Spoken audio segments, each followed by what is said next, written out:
আল্লাহু আকবার, আল্লাহু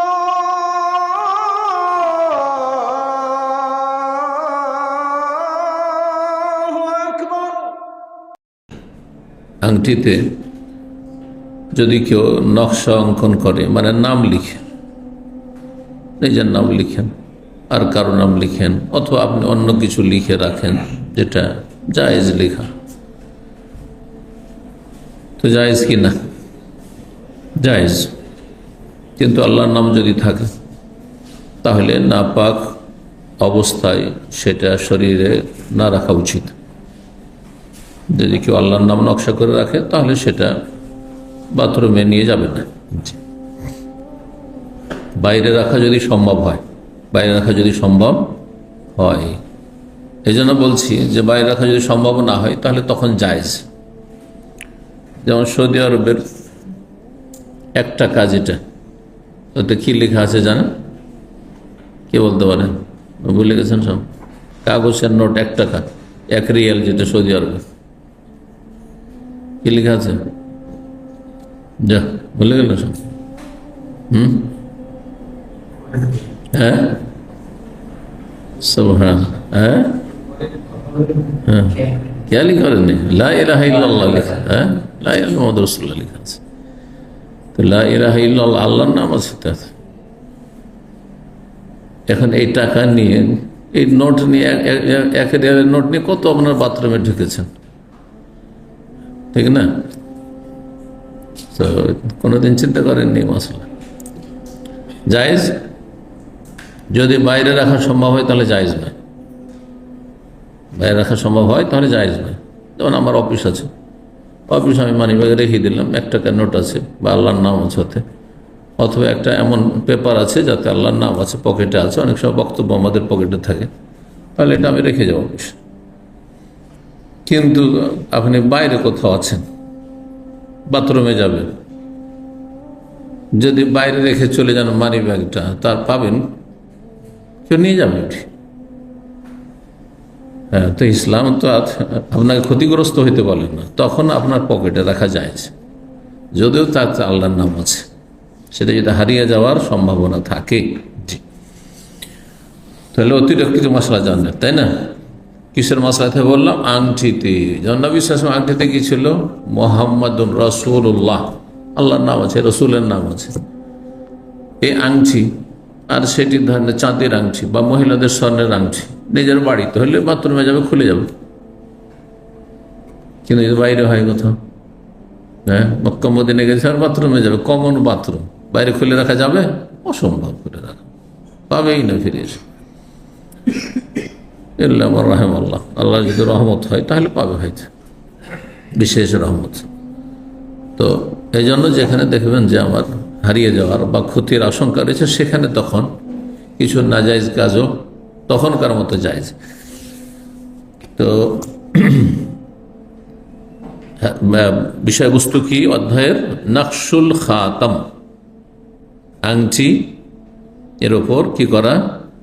নকশা অঙ্কন করা, কোনো কিছু লিখা, খোদাই করে, জায়েজ রয়েছে।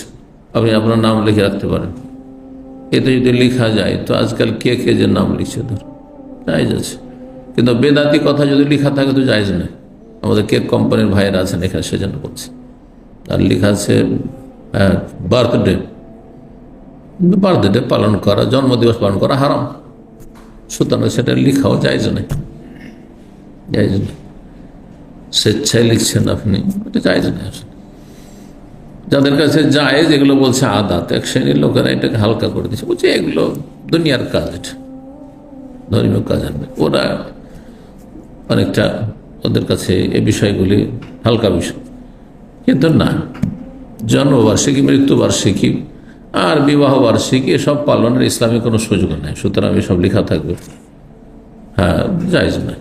কিন্তু ধরেন বাচ্চার জন্ম হয়েছে, বাচ্চার নাম লেখা আছে, হ্যাঁ কে কে জায়েজ আছে। আংটিতে লেখা যদি জায়েজ হয় তো আপনার কে কে লেখাও জায়েজ আছে।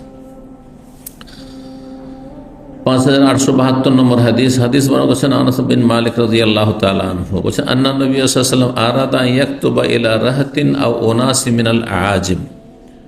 নবী সাল্লাল্লাহু আলাইহি সাল্লাম ইচ্ছা পোষণ করলেন যে কিছু মানুষদের উদ্দেশ্যে চিঠি লিখবেন যারা অনারব ছিল, মিনাল আজম, আজমি বা আজম মানে অনারব, যাদের মাতৃভাষা আরবি নয়। তো কিছু অনারব শাসকদেরকে ইসলামের দাওয়াত দিয়ে চিঠি লেখার ইচ্ছা পোষণ করলেন নবী সাল্লাল্লাহু আলাইহি সাল্লাম যে এখন চিঠি লিখতে হবে। ইসলাম যখন শক্তিশালী হইল, মুসলিমরা যখন শক্তিশালী হলেন, নবী সাল্লাল্লাহু তখন চিঠি লেখা শুরু করলেন। যে মক্কা বিজয়ের পরে বড় বিরোধী শক্তিগুলি ছিল আরব দেশে, সেগুলি সব নির্মূল হয়ে গেছে। হ্যাঁ, সে নত করেছে, স্যারেন্ডার করেছে। এখন বাইরে ইসলামের দাওয়াত পৌঁছাইতে হবে। একসাথে মেলা শত্রু তৈরি করতে নেই। ইসলামের একটি হিকমা হচ্ছে একসাথে অনেক শত্রু তৈরি করতে নেই। দাওয়ার ময়দানে এটি খেয়াল রাখতে হবে। আপনি গিয়ে আপনার গ্রামে দেখছেন যে পাপের শেষ নেই আর পাপির শেষ নেই। বিভিন্ন রকম পাপি আছে, নাস্তিকও আছে, মাজার পূজারীও আছে, আর বেদাতিও আছে, মাজার পূজা করে না কিন্তু বেদাতি সুফিও আছে। হ্যাঁ, আর এই ইখওয়ানি জামাতি যারা রাষ্ট্রীয় ক্ষমতা তারাও আছে। সবগুলি তো আহলে বিদাত, কিন্তু একসাথে সবগুলির বিরুদ্ধে যদি বলা শুরু করেন তো আপনার সেখানে টিকা মুশকিল হয়ে যাবে। একটা একটা করে একসাথে শত্রু বাড়াইতে নেই, বিরোধী বাড়াইতে নেই। এটা দাওয়াতি কাজে হেকমত। তাহলে আগে বড় শত্রুকে নির্মূল করেন, দুর্বল করেন আপনি। হ্যাঁ, আশেপাশের শত্রু, কাছের শত্রু একটু নির্মূল করেন। হ্যাঁ, দূরের শত্রু স্বপ্ন দেখিয়েন না। নবী সাল্লাল্লাহু আলাইহি সাল্লাম যতদিন পর্যন্ত আরব দেশ, মানে এই যে বর্তমান যে সৌদি আরব ধরেন বা জাজিরা আরব, এর এমান আর আশেপাশে যে ছোটখাটো দেশগুলি রয়েছে, এগুলিতে যতক্ষণ শত্রু থেকেছে মানে শক্তিশালী হয়ে, ততক্ষণ পর্যন্ত রোমের শাসক খ্রিস্টান, তারপরে পারস্যের শাসক মজুস, অগ্নিপূজক, তাদের বিরুদ্ধে কোনো অ্যাকশন নেননি, তাদেরকে ইসলামের দাওয়াত দিয়ে চিঠি লেখেননি।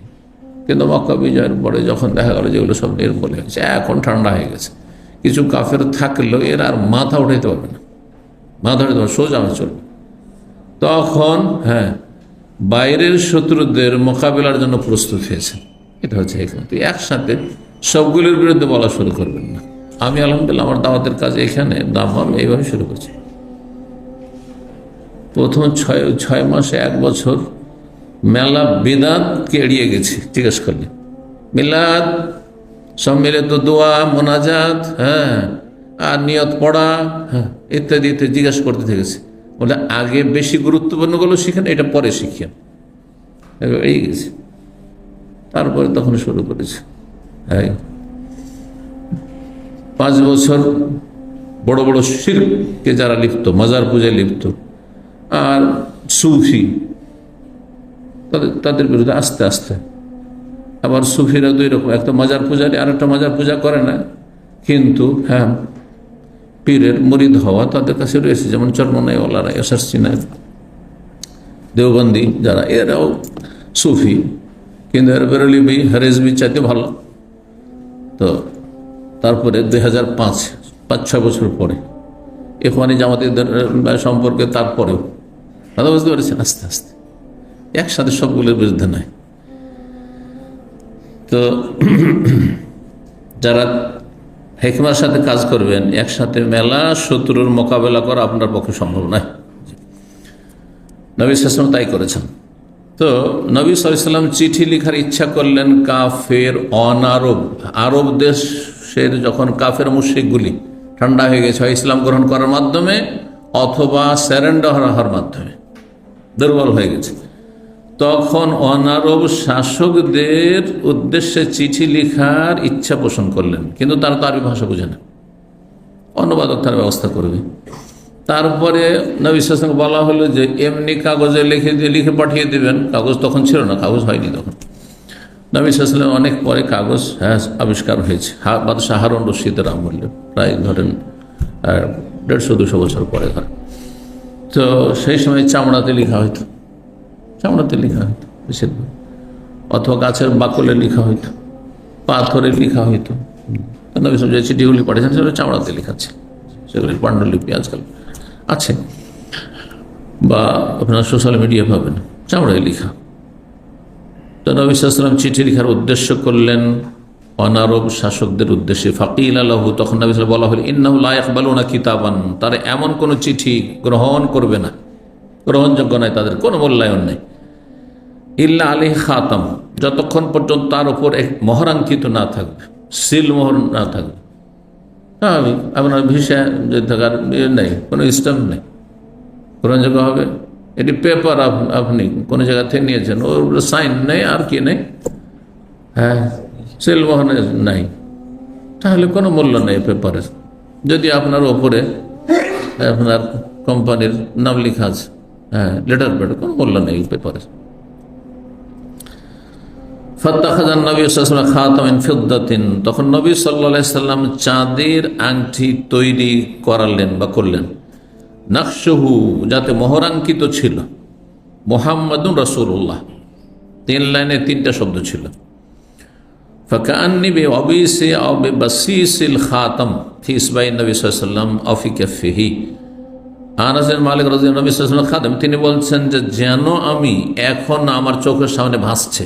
একসময় দেখেছেন তিনি রাতের অন্ধকারে, চাঁদনি রাতে ঝকঝক করছে, চমক, বলছে কান্নি, যেন আমি দেখতে পাচ্ছি নবী সাল্লাল্লাহু আলাইহি ওয়াসাল্লামের আংটির উজ্জ্বল্য বা চমক, ফি ইসবাইন নবী সাল্লাল্লাহু আলাইহি ওয়াসাল্লামের আঙ্গুলে, আও ফি কাফিহি, আঙ্গুলে বলেছেন, অথবা নবী সাল্লাল্লাহু আলাইহি ওয়াসাল্লাম হাতের তলায়, হ্যাঁ, হাতের তালুতে, এই সাইডে, এদিকে করে রাখতেন আপনার যে আংটির যেটি মোহর অথবা যেখানে নকশা করা ছিল ভিতরে রাখতেন, কিন্তু বাইরে রাখাও জায়েজ রয়েছে, যেমন কালকে বলেছি। 5873 নম্বর হাদিস বর্ণনা করেছেন আব্দুল্লাহ ইবনে উমর রাদিয়াল্লাহু তাআলা আনহু, তিনি বলেন, ইত্তাখাযা রাসূলুল্লাহ খাতামিন ওয়ারিকিন, নবী সাল্লাল্লাহু আলাইহি ওয়াসাল্লাম চাঁদের আংটি তৈরি করলেন। ওয়া কানা ফি ইয়াদিহি, চাঁদের আংটিতে যে নবী সাল্লাল্লাহু আলাইহি ওয়াসাল্লামের নাম মুহাম্মদ রাসূলুল্লাহ লেখা ছিল, সেটি নবী সাল্লাল্লাহু আলাইহি ওয়াসাল্লামের জীবদ্দশায় তার হাতেই ছিল। আর যখন চিঠিতে মোহর লাগাইতে হইতো, খুলে নিয়ে মোহর লাগিয়ে দিতেন, সিল মোহর। সুম্মা কানা বাদু ফি ইয়াদি আবি বকরিন, সুম্মা কানা বাদু, নবী সাল্লাল্লাহু আলাইহি ওয়াসাল্লামের তিরোধানের পরে আবু বকর সিদ্দিক রাদিয়াল্লাহু তাআলা আনহু খলিফার হাতে ছিল সে আংটিটি, পরম্পরা। সুম্মা কানা বাদু ফি ইয়াদি উমর, তারপরে আবু বকর সিদ্দিক রাদিয়াল্লাহু তাআলা খেলাফত শেষ হয়ে গেল 2.5 বছরে। ওমর রাদিয়াল্লাহু তাআলা খেলাফত 10 বছরের বেশি। সেই সময় ওমর রাদিয়াল্লাহু তাআলা নিজের হাতে রাখতেন সেটি। সুম্মা কানা বাদু ফি ইয়াদি উসমান, তারপরে তার শাহাদাতের পরে ওমর যখন শহীদ হয়ে গেলেন, খলিফা হলেন, উসমান রাদিয়াল্লাহু তাআলা তার হাতে ছিল। হাত্তা, কতদিন পর্যন্ত? উসমান রাদিয়াল্লাহু খেলাফত আমলে, বলছেন যে হাত্তা ওয়াকা বাদু ফি বীর আরিস, আরিস নামক কুয়ায় সেটি পড়ে যায়।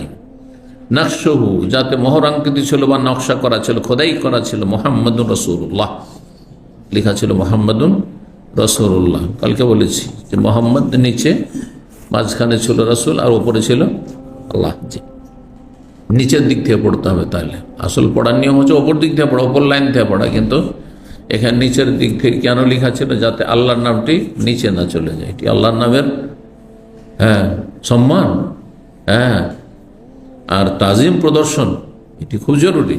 জি, এই জন্য কোরআনে কারীম, যদি আপনার কাছে অনেকগুলি কিতাব থাকে, তাহলে কোরআনে কারীম সবার উপরে থাকবে, সব কিছুর উপরে থাকবে। দুঃখজনক হইল বাস্তব সত্য, এটি কোনো অপবাদ নাই। আমি প্রথম তো বিশ্বাসই করতে পারছিলাম না।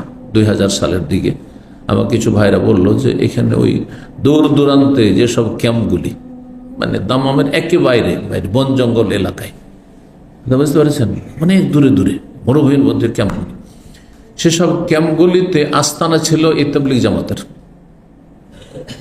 তারপর এইদিকে এখন তো মহল্লা হয়ে গেছে, তখন কিছু ছিলেন না। আপনার জাহরান এক্সিবিশন যেখানে আছে, ওইদিকে কেউ কোনো কিছু ছিল না একসময়, 26-27 বছর আগে। তো ওইসব জায়গায় জামেল, তারপরে এমামা, আর তারপরে মেলাগুলো কোম্পানি সব। কোম্পানি ক্যাম্প ছিল। তো এগুলোতে তবলিগের খুব প্রভাব ছিল, চিল্লাওয়ালাদের, ফাজাইল আমলওয়ালাদের। তো কয়েকজন ভাই এসে বললেন যে আমরা কোরআনে কারীমকে ওপরে রাখি আর এই তবলিগের আসে, আসার পরে ওই ফাজাইল আমলকে ওপরে রেখে দেয়। আমার এটা বিশ্বাসযোগ্য নয় যে একজন মুসলিম এটা কি করে করতে পারে, বিশ্বাস করছিলাম না। পরে আমি একাধিক ক্যাম্পে গিয়েছি আর এটা খুব লক্ষ্য করা শুরু করলাম। তারপর ওয়াল্লাহ পেয়েছি, নিজের চোখে দেখেছি যেখানে তবলিগদের প্রভাব, ওই ক্যাম্পের ইমামত তবলিগি, আর ওখানে তবলিগি গোষ্ঠী আছে, দেখছি যে কোরআনগুলি নিচে আর উপরে ফাজাইলাম। নাউযুবিল্লাহ মিন যালিক। এত বড় বেয়াদবি, এত বড় ধৃষ্টতা একজন মুসলিমের কি করে হইতে পারে? না, এটা অনেক সময় যদি আপনার মনে এটা থাকে যে না, কোরআনের ওপরে ফাজাইল আমলকে রাখতে হবে, কারণ ওইটা দিয়ে সারা বিশ্বে এই তবলিগ জামাতের প্রচার প্রসার হয়েছে, এটা কুফরিতে পৌঁছে যাবে, শুধু আপনার গুনাহ হবে না। যেই ব্যক্তি কোরআনে আল্লাহর কালামের অবমাননা করবে সে কাফের হয়ে যাওয়ার সম্ভাবনা আছে। একটা পাতা কোরআনে কারীম, ছিঁড়া পাতাও যদি কেউ পায়ের তলে দলে দেয়, তারপর জুতা স্যান্ডেল রেখে দেয় অবমাননা করার জন্য, সে কাফের হবে না? কিন্তু অনিচ্ছাকৃত যদি হয়ে যায় সেটা ভিন্ন বিষয়। অনিচ্ছাকৃত কোরআন হাত থেকে পড়ে গেল, এর কোনো কাফারা নেই। প্রথম কথা, ইচ্ছা করে ফেললে কাফের হয়ে যাবে, কাফের হয়ে যাবে। কেউ যদি ইচ্ছা করে কোরআন ফেলে কাফের হয়ে যাবে, কারণ ইচ্ছা করে ফেলা মানে সব অবমাননা করলো। এটা তো হালকা বিষয় নয়। এসব গুমরাহি থেকে আল্লাহ বাঁচান, এদেরকে সংশোধনের তৌফিক দান করে। মানুষ শিরক বেদাতে লিপ্ত হয়েছে যুগে যুগে অতি ভক্তির কারণে। যেখানে যতটা ভক্তি নেই সেটা ভক্তি করা। আপনার ধর্মীয় পুস্তক আপনি ভক্তি করেন, সেটা ভক্তির জায়গায় ভক্তি রাখেন। কোরআনের উপর হাদিস রাখতে পারেন না আপনি। সেটা কোরআন আল্লাহর কালাম, হাদিস রাসূলুল্লাহর কালাম, কি করে তারপর রাখবেন আপনি? আপনি যদি আপনার মায়ের ওপর আপনি স্ত্রীকে প্রাধান্য দেন, আপনি জঘন্য মানুষ, তাই না? চরিত্রহীন মানুষ। আপনি বাবার ওপর যদি আপনি শ্বশুরকে প্রাধান্য দেন, তাহলে আপনি নিকৃষ্ট মানুষ, আপনি বেয়াদব। আপনি ওয়ালিল্লাহিল মাসাউল আলা। কোথায় রবের বাণী আর কোথায় মানুষের লেখা, আমার মতো আপনার মতো একজন লেখকের লেখা আতাবিদাতি কিতাব। আর এই কোরআন হাদিসের কিতাব হলে জায়েজ না।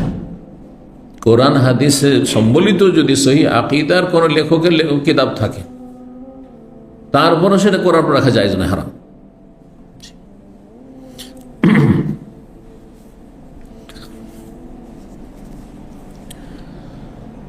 51 নম্বর অধ্যায় হচ্ছে বাবুল খাতাম ফিল খেনসের। এই অধ্যায় হচ্ছে আংটি ব্যবহার করা কনিষ্ঠ আঙ্গুলে। কনিষ্ঠ আঙ্গুলে আপনারা আংটি কোন আঙ্গুলে ব্যবহার করেন? যারা যারা আংটি হাতে আছে একটু হাত ওঠান। কারো আছে এখানে? আজকে আংটি হলো নেই, কালকে তো ছিল দু একটা দানা। হ্যাঁ, যদি কোনোদিন ব্যবহার করে থাকেন বা যারা ব্যবহার করে সাধারণত কোন আঙ্গুলে ব্যবহার করে? কোনটা? অনামিকা, এইটাই, তাই না? এটার নামই হচ্ছে ইংরেজিতে রিং ফিঙ্গার। রাখে রিং মানে আংটি, রিং মানে কি? আংটি। তো তাহলে ইংরেজি ভাষা প্রমাণ করে যে ইংরেজরা বা ইংরেজি ভাষা যারা বলে থাকে তারা এটাতে সাধারণত আংটি ব্যবহার করে থাকে। এই জন্য ভারত বাংলাদেশে আমি যতটা দেখেছি যে এই ডান হাতে হোক আর বামে হাতে হোক এই আঙুলটাতেই অনামিকাতে কি করে? বেনসির, খেনসের পরে বেনসির, বেনসিরে তারা কি করে? আংটি ব্যবহার করে। নবী সাল্লাল্লাহু আলাইহি ওয়াসাল্লাম কোনটিতে ব্যবহার করেছেন? হাদিস দেখেন। ইমাম বুখারী বলছেন যে সুন্নত হচ্ছে, ওয়াজিব নয়, ফরজ না, আপনি কোনো গুনাহ করলেন না, কিন্তু সুন্নত হলো না। সুন্নত হচ্ছে খেনসের মানে কনিষ্ঠা, সবচেয়ে ছোট আঙুল যেটি কনিষ্ঠ, এই কনিষ্ঠ আঙ্গুলে আংটি ব্যবহার করা। আনাস রাদিয়াল্লাহু আনহু বলেন সানাআন নবী খাতামান, নবী সাল্লাল্লাহু আলাইহি ওয়াসাল্লাম আংটি তৈরি করালেন আর বললেন ইন্না ইত্তাখাযনা খাতামান, আমরা আংটি তৈরি করেছি। বহু বচন, সম্মানিত ব্যক্তির ক্ষেত্রে বহু বচন ব্যবহার, এটা প্রচলন প্রতিটি ভাষায় রয়েছে। সরকার যখন ঘোষণা করে তো আমি বলে না, রাষ্ট্রপতি প্রধানমন্ত্রী কোনো ঘোষণা করলে আমি বলে না, কি বলে? আমরা এই সিদ্ধান্ত নিয়েছি, বলছেন না? কোরআনে কারিমে এই ভঙ্গিমা ব্যবহার করা হয়েছে। ইন্না আনজালনাহু, ইন্নি আনজাল তো আল্লাহ বলেননি, খুব কম জায়গায় রয়েছে। ইন্নি আনাল্লাহ খুব কম জায়গায় এক বচন রয়েছে, বহু বচন আছে। হ্যাঁ, অনেকে শাব্দিক অনুবাদ করেছে কোরআনে কারিমের, আর জনসাধারণকে মানে বিব্রত করে ফেলেছে, পেরেশান করে দিয়েছে। অনেকে আসে যে কোরআনের বাংলা তরজমা পড়লাম, বলছে আমরা নাজেল করেছি। তা আল্লাহ কয়টা আছে যে আল্লাহ আমরা নাজেল করেছি? তো লেখক শাব্দিক অর্থ করতে গেছে যাতে করে তাতে সামান্য কোনো হেরফের বা বিকৃতি না আসে, এই ভয়ে।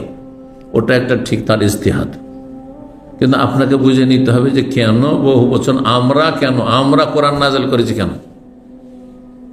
ইন্না আনজালনা ফি লাইলাতিন মুবারাকা, ইন্না আনজালনা ফি লাইলাতিল কদর, সবগুলি বহু বচন, ঠিক না? আর কিছু আলেমরা বলছেন যে না, আপনার জাতি বাংলা অনুবাদ পড়ে বা আপনার অনুবাদ পড়ে বিভ্রান্ত হবে, ভুল বুঝবে। সুতরাং ভুল বোঝা থেকে রক্ষা করার জন্য যদিও আরবিতে বহু বচন আছে, আমি শাব্দিক অর্থ কি করব? এক বচন। এই জন্য আমার বক্তব্যে যদিও আয়াত বহু বচন থাকে, আমি বহু বচন করি না। হ্যাঁ, যখন ব্যাখ্যা করতে যাই তখন বলি এক বচনই বলি, বুঝছেন না? যাতে করে মানুষ বিভ্রান্ত না হয়। কারণ মানুষ যেমনটা বোঝে ওইভাবে বোঝাবার চেষ্টা করবেন, এর ব্যতিক্রম বুঝাইলে ভুল বুঝবে মানুষ। তো নবী সাহেব ইন্না ইত্তাখাযনা খাতামান, আমরা আংটি তৈরি করেছি। ও নাকাশনা ফিহা নাকশান, তাতে মোহরাঙ্কিত করেছি, মানে তাতে খোদাই করে নাম লিখেছি আমরা, নকশা। ফালা ইয়ানকুশ আলী আহাদুন, এর উপরে ভিত্তি করে কেউ যেন মোহরাঙ্কিত না করে, মানে এইরকম না করে যে নবী সাল্লাল্লাহু আলাইহি সাল্লামের আংটির সুন্নত পালন করতে গিয়ে আমার আংটি তো মুহাম্মদুর রাসূলুল্লাহ, এখন আপনার নাম না লিখে আপনি নিজের চাইতে নবীকে বেশি ভালোবাসেন, এটা আমিও। প্রত্যেক মুমিন নিজের জীবন চাইতে নবী সাল্লাল্লাহু আলাইহি ওয়াসাল্লাম ভালোবাসবে, এটা হচ্ছে ইমানের দাবি। তাই বলে আমার আংটিতে আমি লিখব মুহাম্মদুর রাসূলুল্লাহ, এটা নবী সাল্লাল্লাহু আলাইহি ওয়াসাল্লাম নিষেধ করেছেন। কারণ ওটা যদি লেখা থাকে, তা নবী সাল্লাল্লাহু আলাইহি ওয়াসাল্লাম যে মোহর লাগিয়ে চিঠি পাঠাচ্ছেন, তো গোলমাল হয়ে যাবে না? হ্যাঁ, সবাই মোহর মারতে শুরু করবে। এটি আপনি ওই সিল মোহর মারা শুরু করলেন আংটি দিয়ে, আর আপনার আংটি দিয়ে আপনি মুহাম্মদুর রাসূলুল্লাহ দিলেন সিল মোহর মেরে। আর এই সিল মোহর মেরে কোথাও যদি নাও পাঠান, তবুও যদি আপনার কিতাবে, আমরা একসময় আমি নিজের সিল মোহর তৈরি করেছি, এত কিতাব কত আর নাম লিখবো, মেলা কিতাব, লাইব্রেরি। হ্যাঁ জি, মদিনা থেকে এত কিতাব নিয়ে গেছি, আর দেশে তো লেখাপড়া করেছি, ওখানকার কিতাবগুলো তো আছে, তো বাড়িতে একটা বিশাল লাইব্রেরি আছে। এত লেখার সময় কোথায়? সেল মোহর তৈরি করে নিয়ে আর তারপরে মার স্টাম্প স্টাম্প স্টাম্প স্টাম্প মারা আছে। আমার কিতাব আছে সব বলে স্টাম্প মারা আছে, আমার নামের স্টাম্প মারা আছে, যাতে বোঝা যায় কোথাও কেউ নিয়ে চলে গেলে। হ্যাঁ, অনেক সময় কিতাব ধার করে নিয়ে যায় বা কেউ নিয়ে গেল পড়ার জন্য, বুঝতে পারা যায় যে ও নিজেও বুঝতে পারে যে না, এটা আমার কিতাব না। অনেক সব ভুলে যায় কোথেকে নিয়েছে, কিন্তু যখন দেখবে যে না, এটা তো আমার না, মুখে ফিরিয়ে দেবে আমানত। এই জন্য কিতাব যারা কিনছেন অথবা রেখেছেন, নাম লেখা ছাড়া রাখবেন না, নাহলে কালকে কেউ বুঝতে পারে এটা কার কিতাব, এই কিতাবের মালিককে। কেউ যেন এমন মোহরাঙ্কিত না করে যেমন নবী সাল্লাল্লাহু আলাইহি ওয়াসাল্লামের আংটিতে ছিল। কাল আনাস বলছেন, ফাইন্নী লা আরা বারিকাহু, আমি যেন দেখতে পাচ্ছি সেই আংটিটির ঔজ্জ্বল্য, চমক, ফি খিনসিরিহি, নবী সাল্লাল্লাহু আলাইহি সাল্লামের কনিষ্ঠ আঙ্গুলে। নবী সাল্লাল্লাহু আলাইহি সাল্লামের কনিষ্ঠ আঙ্গুলে ছিল কি? হ্যাঁ, তো আঙ্গুলের দিক থেকে নবী সাল্লাল্লাহু আলাইহি সাল্লাম কোন আঙ্গুলে ব্যবহার করেছেন? কনিষ্ঠ আঙ্গুলে। তো কনিষ্ঠ এই হাতেও আছে, এই হাতে আছে, ডান হাতে না বাম হাতে, এই আর এক ঝামেলা, তাই না? সামনে হাদিস আসছে 5876 নম্বর হাদিসের পরে। আমরা এখন 74 শেষ করলাম, দুটো হাদিস পরে আসছে। সেখানে শেষখানে রয়েছে যে নবী সাল্লাল্লাহু আলাইহি ওয়াসাল্লাম সম্পর্কে বর্ণনাকারী বলছেন যে তার ডান হাতে ছিল, ডান হাতের তাহলে কনিষ্ঠে, তাহলে এই আঙুলটাই ছিল, এই আঙুলটা আংটি পরেছেন নবী সাল্লাল্লাহু আলাইহি ওয়াসাল্লাম। এই হাদিসটি ইমাম শাফি বা শাফি মযহাবের ওলামাদের দলিল। শাফি মযহাবের ফতোয়া হচ্ছে যে সুন্নত হচ্ছে ডান হাতে কি ব্যবহার করা, আংটি ব্যবহার করা। যখন ডান হাতে আংটি ব্যবহার করা তাদের কাছে সুন্নত, তো ঘড়িও ডান হাতে ব্যবহার করা তাদের কাছে সুন্নত। তাই এটা ভালো জিনিস, ভালো জিনিসের ক্ষেত্রে তাদের যুক্তি এবং বেশ কিছু হাদিসও আছে। হাদিস কিন্তু পরস্পর বিরোধী আছে। কিছু হাদিস আছে যে হাদিসগুলি প্রমাণ করে ডান হাতে আংটি পরার কথা, আর কিছু হাদিস প্রমাণ করে বাম হাতের কথা। সহিহ মুসলিমে দুই রকম হাদিস রয়েছে। সহিহ বুখারীতে ডান হাতের রয়েছে, বাম হাতের কথা নেই, কিন্তু সহিহ মুসলিমে ডান হাতের হাদিস রয়েছে, বাম হাতের রয়েছে। আর অন্যান্য হাদিসের কিতাবে কিছু হাদিস রয়েছে যা বাম হাত প্রমাণ করে আংটি ব্যবহার ক্ষেত্রে, কিছু হাদিস রয়েছে ডান হাতের ক্ষেত্রে। এই জন্য ফোকাহা আইম্মা কেরামদের দুটো মত হয়ে গেছে। শাফি মযহাব, চার মযহাবের মধ্যে তাদের ফতোয়া হচ্ছে যে ডান হাত হচ্ছে সুন্নাত, মানে এটাতে না। এর ভিত্তি করে অনেকে ডান হাতে ঘড়ি রাখে, কোনো ব্যাপার না। আমাদের বাঙালি সমাজে মনে করে ডান হাত মানে মহিলা। জানেন কি না, আমরা ছোটকালে মাদ্রাসার ছাত্ররা আমরা ডান হাতে ব্যবহার করতাম। আমি অনেকদিন ডান হাতে ব্যবহার করেছি, মাঝে মাঝে এখনো করি, কিন্তু বেশিরভাগ করি না। কারণ একবার আমার একটা দামি ঘড়ি ক্ষতিগ্রস্ত হয়েছে, তখন থেকে বাদ দিয়েছি। এটা আমার দুনিয়ার ব্যাপার, কারণ এটা কোনো সুন্নত নয় ডান হাত আর বাম হাত। আমার যেটাতে সুবিধা হয়, যেটাতে ক্ষতি না হয়। মানুষের ডান হাত বেশি কাজ করে না বাম হাত? ডান হাতে বেশি কাজ করে। আপনি সব মিলিয়ে দেখবেন, সাংসারিক কাজ, আপনার ডিউটির কাজ, যারা কাজকর্ম করেন, ডান হাত বেশি কাজ করে। যখন দুই হাত লাগে তখন দুই হাত লাগে না তো সাধারণ। আচ্ছা, শক্তি কিসে আছে? ডান হাতে বেশি শক্তি আছে, ঠিক না? একমাত্র আমাদের ভাষায় বলে বাইয়া কিছু লোক আছে, মানে ওর বাম হাতে বেশি শক্তি আছে, বাম হাতে লিখতে, ডান হাতে লিখতে পারবে না, ডান হাতে উঠাতে পারবে না, কষ্ট লাগবে। খুব কমই লোক আছে, হাজার একজনও নাই। তো এই হাতটি কিন্তু কাজে কোনো বেশি ইউজ হয়। তো কোনো এক সময় আমি কোনো একটা এতে ধরে জানালার বা আপনার ওই যে নেটগুলো থাকে, লোহার গ্রিল থাকে, তাতে হোক, অথবা অনেক আগের কথা বলছি, হয়তো 20-25 বছর বয়স, তখনকার যুগ জামানা মনে নাই। তো হাত ঢুকিয়ে আর ঘড়িটা টানতে গেছি, আর ঘড়ির ওপর আঁচড় লেগেছে, ঘড়িটাই গ্লাসটাই খারাপ হয়েছে। তখন থেকে চিন্তা করলাম যে হাতটা বেশি কাজ করে ওইটাতে আমি ঘড়ি পরব না। এই জন্য না হলে কেউ যদি ডান হাতে পড়ে, আপনার তাতে কোনো রকমের বিরূপ মন্তব্য করার কোনো অধিকার নেই। আমি একসময় দেখেছি যে ডান হাতে মহিলারা ঘড়ি পরে, কারণ যখন প্রথম ঘড়ির প্রচলন দেখি আমরা, তখন মহিলারা কিন্তু ডান হাতি ঘড়ি পরত, যার ফলে বাঙালি সমাজ মনে করে ডান হাত মানে মহিলার ঘড়ি ডান হাতে আর পুরুষের ঘড়ি বাম হাতে। এরও কোনো ভিত্তি নেই, কোনো হাদিস নাই শরীয়তে। আপনার যেটাতে রুচি হয় সেটাতে পড়ে, বুঝতে পারছেন না? তো শাফি মযহাব হচ্ছে আংটি পরা সুন্নত হচ্ছে সুন্নত, উত্তম হচ্ছে কিসে? ডান হাতে। হাদিস এইটি দলিল। আর এছাড়াও আরো কিছু হাদিস আছে ডান হাতে। আর বাকি তিন মযহাব তাহলে কি থাকলো? হানাফি, মালিকি আর হাম্বলি। এই অধিকাংশ আইম্মায়ে কেরাম ওলামাদের ফতোয়া হচ্ছে যে বাম হাতে আংটি পরাই হচ্ছে সুন্নাত, মানে উত্তম সুন্নাত, উত্তম। আর ডান হাতে জায়েজ। কথা বুঝতে পেরেছেন? এখন আমরা দুনিয়ার দিক থেকে চিন্তা করি, যদি বাম হাতে আংটি পরেন আর ওইটা আংটি না খুলে যদি আপনি মলমূত্র পরিষ্কার করেন, তো ওতে মলমূত্রের কিছু ময়লা আবর্জনা থেকে যাওয়ার সম্ভাবনা আছে না? নাই?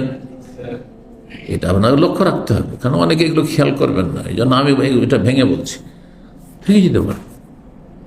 তাহলে খুলেই করেন, আর না হইলে মাঝে মাঝে পরিষ্কার করেন। ডান হাতে যদি রাখেন তাহলে মলমূত্র জমার তো আশঙ্কা নেই, নাপাক কিছু, কিন্তু তাতে আর সবসময় খাওয়া দাওয়ার দিনে কয়েকবার করে খাওয়া দাওয়া করছেন, তো তাতে আপনার খাওয়া দাওয়ার কিছু জুঠা ময়লা তো ঢুকে থাকবে পরিষ্কার না করলে, এটাও আছে। আর ওইটাই আপনার যদি কয়েকদিন ধরে জমে থাকে তাহলে সেখানে ব্যাকটেরিয়া হইতে পারে, আরো কিছু হইতে পারে। তো যাই হোক, ক্ষতির দিকে এগুলো আছে, যেগুলি এজন্য পরিষ্কার পরিচ্ছন্ন থাকা উচিত। তো যাই হোক, ডানও ব্যবহার করতে পারে, বাম ব্যবহার করতে পারে, এটি ফোকাহাদের ইখতিলাফ। বাকি আঙ্গুলের ক্ষেত্রে অনামিকা, যেটাতে সাধারণত আমাদের দেশের মানুষরা ব্যবহার করে, হ্যাঁ, এর কোনো দলিল পাওয়া যায় না। তবে জায়েজ হইতে পারে, আল্লাহু আলাম। নিষেধের হাদিস রয়েছে, আবার এটাও শুনে রাখেন, নিষেধের সহি হাদিস রয়েছে। কিসে? এই দুটো আঙ্গুলে। মধ্যমাতে নিষেধ রয়েছে, নবী সাল্লাল্লাহু আলাইহি ওয়াসাল্লাম নিষেধ করেছেন। আর তর্জনী, বাংলা যখন বাংলা বলি, তর্জনী আর মধ্যমা, এই দুটোতে নিষেধ করেছেন। জি, খেনসের, বেনসের ওস্তা, মধ্যমা। ওস্তা মানে মধ্যম। বাংলার সাথে আরবির কিন্তু মিল আছে। ওস্তা এটি হচ্ছে সাব্বাবা বা শাহাদাত, সাব্বাবা বলা হয়, শাহাদাত বলা হয়। আর এটা হচ্ছে এবহাম, বৃদ্ধাঙ্গুলকে এবহাম বলা হয়েছে। তাহলে আংটির বিস্তারিত কিন্তু আলোচনা হয়ে গেল, ঠিক না? যে কোন হাতে পরবেন, কোনটা বেশি উত্তম। অধিকাংশ ওলামারা বাম হাতকে পছন্দ করেছেন, কিন্তু ডান হাতে জায়েজ। আর কিছু ওলামারা, শাফি ওলামারা বলছেন যে ডান হাতে। দুই রকমই হাদিস পরস্পর রয়েছে। এই জন্য আরেক দল বলছেন যে সবটাই জায়েজ, মানে একটা আরেকটা চাইতে উত্তম, এ কথা বলছেন না। চার মাযহাবের যেমন ফতোয়া যে একটা আরেকটা চাইতে উত্তম, তাই না? এটি সুন্নাত, এটি জায়েজ। কিন্তু অন্যরা বলছে সবটাই সমান সমান, ডান হাতে বললো যা, আর বাম হাতে বললো তা। আপনার যেটাতে রুচি লাগে তাই করেন। ঠিক ঘড়ির ক্ষেত্রেও আমি এটাই বলি যে আপনার রুচি হচ্ছে যে ডানে পড়বেন, ডান হাতে পড়েন, বাম হাতে আপনার রুচি, বাম হাতে পড়েন, যেটা আপনার পছন্দ আপনি আপনার জিনিস পড়বেন, স্বাধীন আপনি। আর কাকে কেমন লাগছে না লাগছে সেটা তার মন্তব্য করার কোনো অধিকার নেই। বুঝতে পারছেন না? জি। আপনি যদি মনে করেন যে আমি দুটো দিব, কখনো ডানে কখনো বামে, তাও আপনার অধিকার আছে। আপনি কখনো ডানে বললেন, কখনো বামে পড়লেন, জায়েজ, তাও অসুবিধা নেই। 52 নম্বর অধ্যায় হচ্ছে বাবু ইত্তাখাযিল খাতাম। এই অধ্যায় হচ্ছে আংটি তৈরি করা বিশেষ উদ্দেশ্য নিয়ে। আংটি সাধারণত মানুষ ব্যবহার করে কিসের জন্য?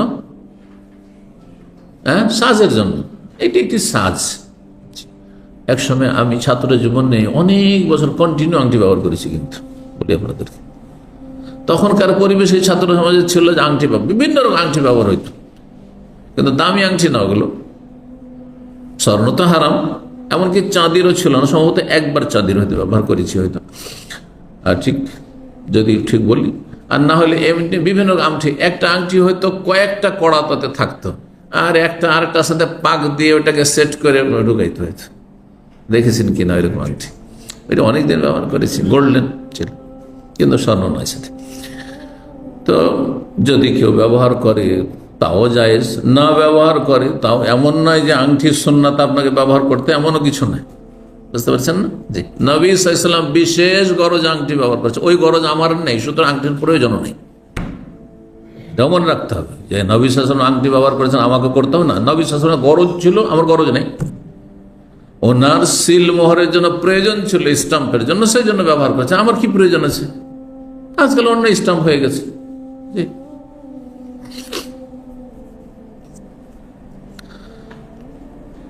কি জন্য আংটি ব্যবহার করা? লিয়ুখতামা বিহিশ-শাই, কোনো কিছুতে সিলমোহর লাগানোর উদ্দেশ্যে। আও লিয়ুখতামা বিল আহলিল কিতাব, অথবা কাউকে চিঠি লেখার উদ্দেশ্যে, চিঠি লিখবো ওতে সিলমোহর মারতে হবে। আহলে কিতাব, ইহুদি খ্রিস্টানদেরকে, কারণ তাদের সভ্যতা হচ্ছে যে সিলমোহর ছাড়া এমনি চিঠি গ্রহণযোগ্য নয়। জি, ওগাইর ইত্যাদি ইত্যাদি। 5875 নম্বর হাদিস। মানে আনাস বিন মালিক রাদিয়াল্লাহু তাআলা। আজকাল যে কাগজপত্র অ্যাটেস্টেড করতে হয়, বুঝেন কিনা, সত্যায়ন করা। কেন? আপনি বাংলাদেশ থেকে এখানে একটা গ্রাজুয়েশন সার্টিফিকেট শো করবেন, অথবা MBBS আপনি বা ইঞ্জিনিয়ার সার্টিফিকেট শো করবেন। আপনার সার্টিফিকেট সে ইউনিভার্সিটি দিয়েছেন না, জাল সার্টিফিকেট, এর সত্যায়ন হইতে হবে, অ্যাটেস্টেশন হইতে হবে। মদিনা ইউনিভার্সিটি অ্যাডমিশন হয়েছে, আগে খরচ করেছি, অ্যাটেস্টেশন করেছি, তারপর তখন অ্যাপ্লাই হইতো না আমাদের যুগে। ভর্তি হোক আর না হোক, প্রথম কিছু খরচ, তখনকার যুগে 500 টাকা 550 টাকা খরচ করেছে, অথচ অ্যাডমিশন হবে কিনা তাও কিচ্ছু জানা নেই। পরবর্তীকালে একটু শিথিল হয়েছিল বিষয়টা, যে এখন এমনি কাগজ দিয়ে অ্যাপ্লাই করে দিতে পারো, আর তারপরে যখন মঞ্জুরি হয়ে যাবে, অ্যাপ্রুভাল হয়ে যাবে, তখন অ্যাটেস্টেশন করে শো করতে হবে, তাহলে অ্যাডমিশন কমপ্লিট হবে। কিন্তু আমাদের যুগে আগে অ্যাটেস্টেশন করেছি, আর একটি কাগজ না, 4-5টি কাগজ। বার্থ সার্টিফিকেট, তারপর ক্যারেক্টার সার্টিফিকেট, মার্কশিট, আসল সার্টিফিকেট, এগুলো সব অ্যাটেস্টেশন হইতে হবে। এখানে ফ্যামিলি আসার জন্য ম্যারেজ সার্টিফিকেট, ছেলে মেয়ে থাকলে তাদের আপনার বার্থ সার্টিফিকেট, সবগুলো অ্যাটেস্টেশন করতে হবে। অ্যাটেস্টেশন যে আপনার দেশের অফিস করে দিল, হ্যাঁ, তো সেটা আপনার দেশের ধরেন ফরেন মিনিস্ট্রি করে দিল। ফরেন মিনিস্ট্রি তারা সিল স্বাক্ষর চেনে, ওদের এমবিসি, সৌদি দূতাবাস ধরেন বাংলাদেশে উদাহরণস্বরূপ বলি যে ওদের কাছে নমুনা আছে যে আপনার ফরেন মিনিস্ট্রির আপনার কি আপনার যে সিল অথবা সই, ওইটা তাদের জানা আছে যে এইরকম সাইন, হ্যাঁ, তাদের কর্মকর্তাদের, এটা আমাদের কাছে নমুনা আছে।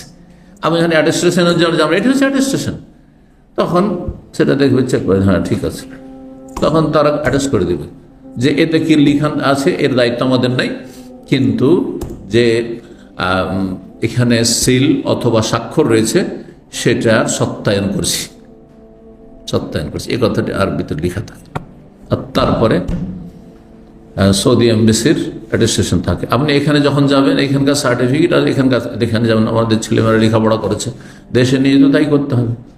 এখানকার আপনার নিয়ে গিয়ে এখানে আপনার এমবেসি আছে দেশের, সেই দেশের এমবেসির কাছে করাইতে হবে, আর তারপরে তখন দেশে গিয়ে ওর গ্রহণযোগ্যতা হবে, সত্যায়ন করা।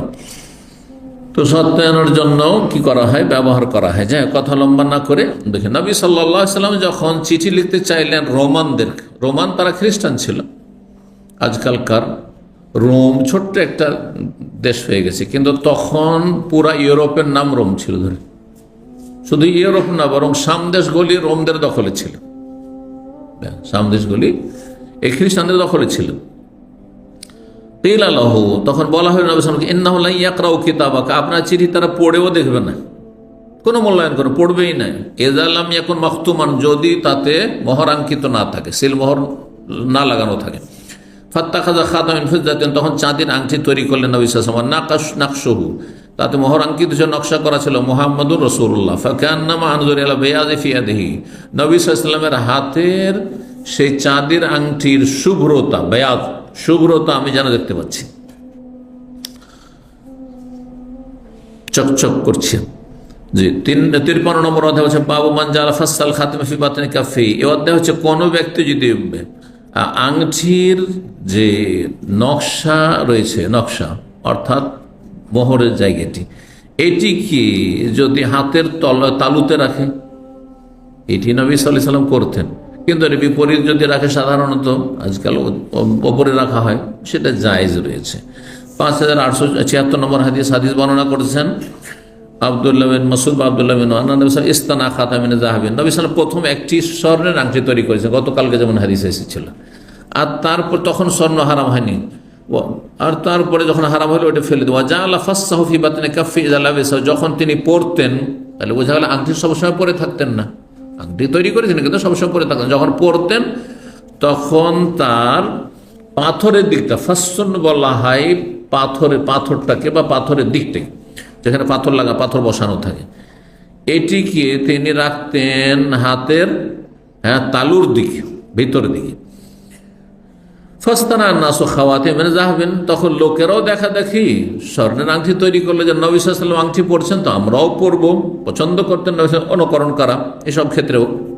ফারাকিয়াল মেম্বারা, একদিন মেম্বারে তিনি আরোহণ করলেন, ফাহমেদাল্লাহ, আর ভাষণ দিলেন আল্লাহর প্রশংসা করে, ওয়াসনা আলাইহি, গুণগান পেশ করে, আর বলে ইন্নী কুনতু ইস্তানাতুহু, আমি এই স্বর্ণের আংটি তৈরি করিয়েছিলাম, ওয়া ইন্নী লা আলবাসাহু, কিন্তু আজকে থেকে আমি এই স্বর্ণের আংটি পরবো না, ব্যবহার করবো না। ফানাবাজু, তারপরে সেটি ফেলে দিলেন। ফানাবাজান নাস, তখন লোকেরাও ফেলে দিল। জুয়াইরিয়া বলছে, ইমাম নাফের ছাত্র বা ছাত্রী, তিনি বলছেন, জুয়াইরিয়া সাধারণত মেয়েদের নাম হয়, আল্লাহু আলাম, কিন্তু আরবদের মধ্যে অনেক সময় আমাদের সমাজে যেটি মেয়ের নাম, এখানে ওটি ছেলের নাম, আবার এখানে যেটা ছেলের নাম আমাদের দেশে মেয়ের নাম। মাউইয়া, মাউইয়া পুরুষ না নারী? হ্যাঁ, এদেশে পুরুষ। সাধারণত যারা ইসলাম নলেজ রাখে, সাহাবী মাউইয়া ছিলেন পুরুষ শাসক, 20 বছরের শাসক, কিন্তু আমাদের সব মাউইয়া মেয়েদের নাম রাখে না।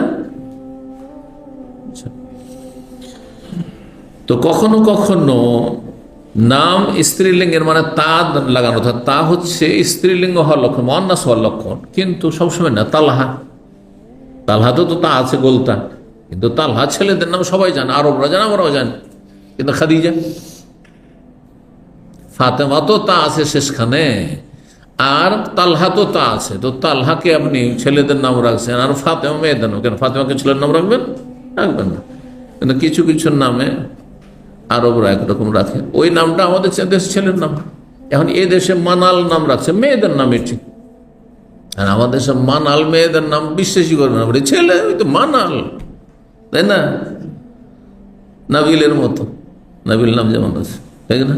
কিন্তু আরবরা কখনো মেয়ে নামে যে মানাল, আবার ছেলেদের নাম কি করা হয়, এটা তো মেয়েদের নাম আরব সমাজ।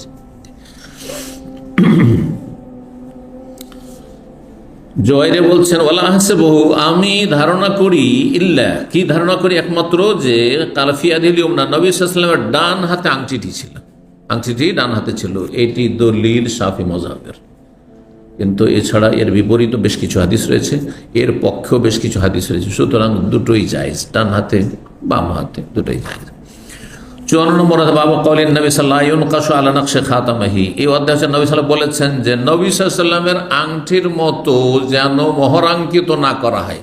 মানে নবী সাল্লাল্লাহু আলাইহি ওয়াসাল্লামের আংটিতে মুহাম্মদ রাসূলুল্লাহ ছিল, আপনারা কেউ আংটি তৈরি করলে মোহাম্মদ রাসূলুল্লাহ তাতে লিখবেন না। নাহলে ওই আংটিটি কোথাও যদি মাটিতে, ধরেন ধুলো মাটি লেগেছে, হারিয়ে গেছে, মাটিতে পুঁতে গেছে, আর তারপরে কেউ 1400 বছর আগে নবী সাল্লাল্লাহু আলাইহি ওয়াসাল্লাম আংটি পেয়ে গেছে, যদি এখন সিলমোহর ওইভাবে রাখ। নবী সাল্লাল্লাহু আলাইহি ওয়াসাল্লামের জীবদ্দশায় একবার কঠোরভাবে নিষেধ ছিল, কারণ সেই সময় সিলমোহর নকল করা চলবে না, আর নবী সাল্লাল্লাহু আলাইহি ওয়াসাল্লাম সিলমোহর মারছেন ওটা দিয়ে চিঠিতে, তাহলে ওই যুগে একেবারে কঠোরভাবে নিষেধ ছিল সাহাবায়ে কেরামদের জন্য। এইরকমের নবী সাল্লাল্লাহু আলাইহি ওয়াসাল্লামের কুনিয়ত দিয়ে ডাকা তখন নিষেধ ছিল, আবুল কাসেম। কিন্তু এখন আবুল কাসেম নাম রাখেন, কুনিয়ত রাখেন, কাসেমের বাপ বলেন, আবুল কাসেম বলেন কাউকে, ছেলের নাম কাসেম আর হচ্ছে আবুল কাসেম। অত আবুল কাসেম মেলা নাম আছে, ইন্ডিয়া, বাংলাদেশ, পাকিস্তান, আছে না? নেই, জায়েজ। কিন্তু নবী সাল্লাল্লাহু আলাইহি ওয়াসাল্লামের জীবদ্দশায় নিষেধ ছিল। তাসাম্মাউ বিইসমি ওয়ালা তাকান্নু বিকুনিয়াতি, আমার নামে নাম রাখতে পারো, মোহাম্মদও রাখতে পারো। মোহাম্মদ নাম রাখতেন সাহাবায়ে কেরামগণ। আবু বকরের ছেলে, ছোট ছেলে না মোহাম্মদ বিন আবি বকর, বুঝছেন না? কিন্তু কুনিয়ত নিষেধ ছিল, কারণ কুনিয়ত দিয়ে ইহুদিরা নবী সাল্লাল্লাহু আলাইহি ওয়াসাল্লাম আবুল কাসেম বলে, যদিও সাহাবায়ে কেরাম আবুল কাসেম বলে ডাকতেন না, বেয়াদবি এটি। নবী সাল্লাল্লাহু আলাইহি ওয়াসাল্লাম আল্লাহ ডাকতে বলেছে ইয়া রাসূলুল্লাহ, ইয়া নবী আল্লাহ, এইভাবে ডাকতে বলেছেন। নাম ধরেও ডাকা জায়েজ ছিল না, আর আবুল কাসেম বলে ডাকাও বেয়াদবি ছিল। কিন্তু কাফেররা আবুল কাসেম বলে ডাকত। এখন যদি অন্য কেউ নিজেকে আবুল কাসেম বলে, আবুল কাসেম, একবার এরকম হয়েছে, নবী সাল্লাল্লাহু আলাইহি ওয়াসাল্লাম যাচ্ছেন রাস্তা দিয়ে, আর একজনকে কেউ ডেকেছে আবুল কাসেম, তার নবী সাল্লাল্লাহু আলাইহি ওয়াসাল্লাম ঘুরে দেখেছেন, তা বলছে লা আনিক, মানে আপনাকে উদ্দেশ্য করে বলেনি, ওই লোককে উদ্দেশ্য করে আবুল কাসেম বলেছে। বিরক্তি করেছি, তাই না? তো আপনি বিরক্ত করেন নবী সাল্লাল্লাহু আলাইহি ওয়াসাল্লাম। এই জন্য নবী সাল্লাল্লাহু আলাইহি ওয়াসাল্লাম জীবদ্দশায় আবুল কাসেম কুনিয়াত নিষেধ ছিল, আবুল কাসেম উপনাম নিষেধ ছিল। কিন্তু নবী ইন্তেকালের পরে জায়েজ, এখন নামও রাখতে পারেন, কুনিয়াতও রাখতে পারেন, ছেলের নাম কাসেম রাখতে পারেন। ঠিক ওই রকমই মুহাম্মদ রাসূলুল্লাহ এখন হয়তো জায়েজ হতে পারে, কিন্তু তারপরেও এমন একটা আশঙ্কা আছে, যেটা বললাম, যে আপনার আংটিটা হারিয়ে গেছে, আর কোনো একটা জাহিল বেদাতি পেয়ে গেল, কাজ হয়ে গেছে, তাবারক হাসিল হয়ে গেছে। কারণ নবী সাল্লাল্লাহু আলাইহি ওয়াসাল্লামের আংটি মোবারক পেয়ে গেছে। কাশ্মীরে একবার এক মাজারে হামলা হয়েছিল, ভারতের সেনাবাহিনীর অ্যাকশন হয়েছিল, মিলিটারি অ্যাকশন হয়েছিল, অনেক আগে, হয়ে মনে হয় 20-30 বছর। তো 30-এর বেশি, 35 বছর। মদিনায় সম্ভবত ছিলাম তখন, ছাত্র আমরা। ওখানে একটি মাজার আছে, মাজারের নাম জানেন? হযরত বালকি মাজার। হযরত বালকি মাজার মানে হযরত বালের মাজার। তো হযরত বাল কোথা থেকে আসলো? ওদের ধারণা যে ওখানে নবী সাল্লাল্লাহু আলাইহি ওয়াসাল্লামের চুল পৌঁছে গেছে, আর চুলকে উর্দুতে বাল বলা হয়, বুঝতে পারছেন না? আর ওর সাথে হজরত লাগিয়ে দেওয়া হচ্ছে, কারণ নবীর যেহেতু চুল মোবারক, সুতরাং কি লাগিয়ে দেওয়া হচ্ছে? হজরত। আর ওই চুলের নামে মাজার তৈরি হয়েছে, আর মাজার পূজা হচ্ছে, আর নাম হচ্ছে হজরত বালের মাজার। জি, জালিয়াতির শেষ নাই, কোথায় নবী সাল্লাল্লাহু আলাইহি ওয়াসাল্লামের চুল? মক্কাতে পাওয়া যায় না, মদিনায় পাওয়া যায় না, দাম্মামে পাওয়া যায় না, রিয়াজে পাওয়া যায় না, জিদ্দায় পাওয়া যায় না, আর কাশ্মীরে পৌঁছে গেল। সমস্ত চুল আর কাপড় চোপড় তুরস্ক আর কাশ্মীর আর ভারত আর বাংলাদেশ, হ্যাঁ, পৌঁছে গেল। কথা বুঝতে পেরেছেন? বায়েজিদ বোস্তামির মাজার হয়ে গেল। কোথায় ইরানের লোক ছিলেন, আর বায়েজিদ বোস্তামির মাজার হয়ে গেল ওখানে। যে ভুয়া মাজার, কারণ মাজার ব্যবসা, ধর্ম ব্যবসা। একটা কোনো বড় নাম ব্যবহার করে দিলে কাজ হয়ে গেল, বিনা পুঁজির ব্যবসা। মন্ত্রী মিনিস্টার এত ইনকাম করতে পারবে না। তাদেরও তো পাস ফেল আছে। হ্যাঁ, একসময় উপরে উঠে যাচ্ছে, একসময় জুতো খাচ্ছে, বুঝতে পারছেন না? হ্যাঁ, ডিম ছুঁড়ে মারা হচ্ছে। কিন্তু এই ধর্মগুরু বিদাতপন্থী তো তা করা হচ্ছে না। চলতি আছে বিনা পুঁজির ব্যবসা, মাজার ব্যবসা আর পীর মুরিদের ব্যবসা।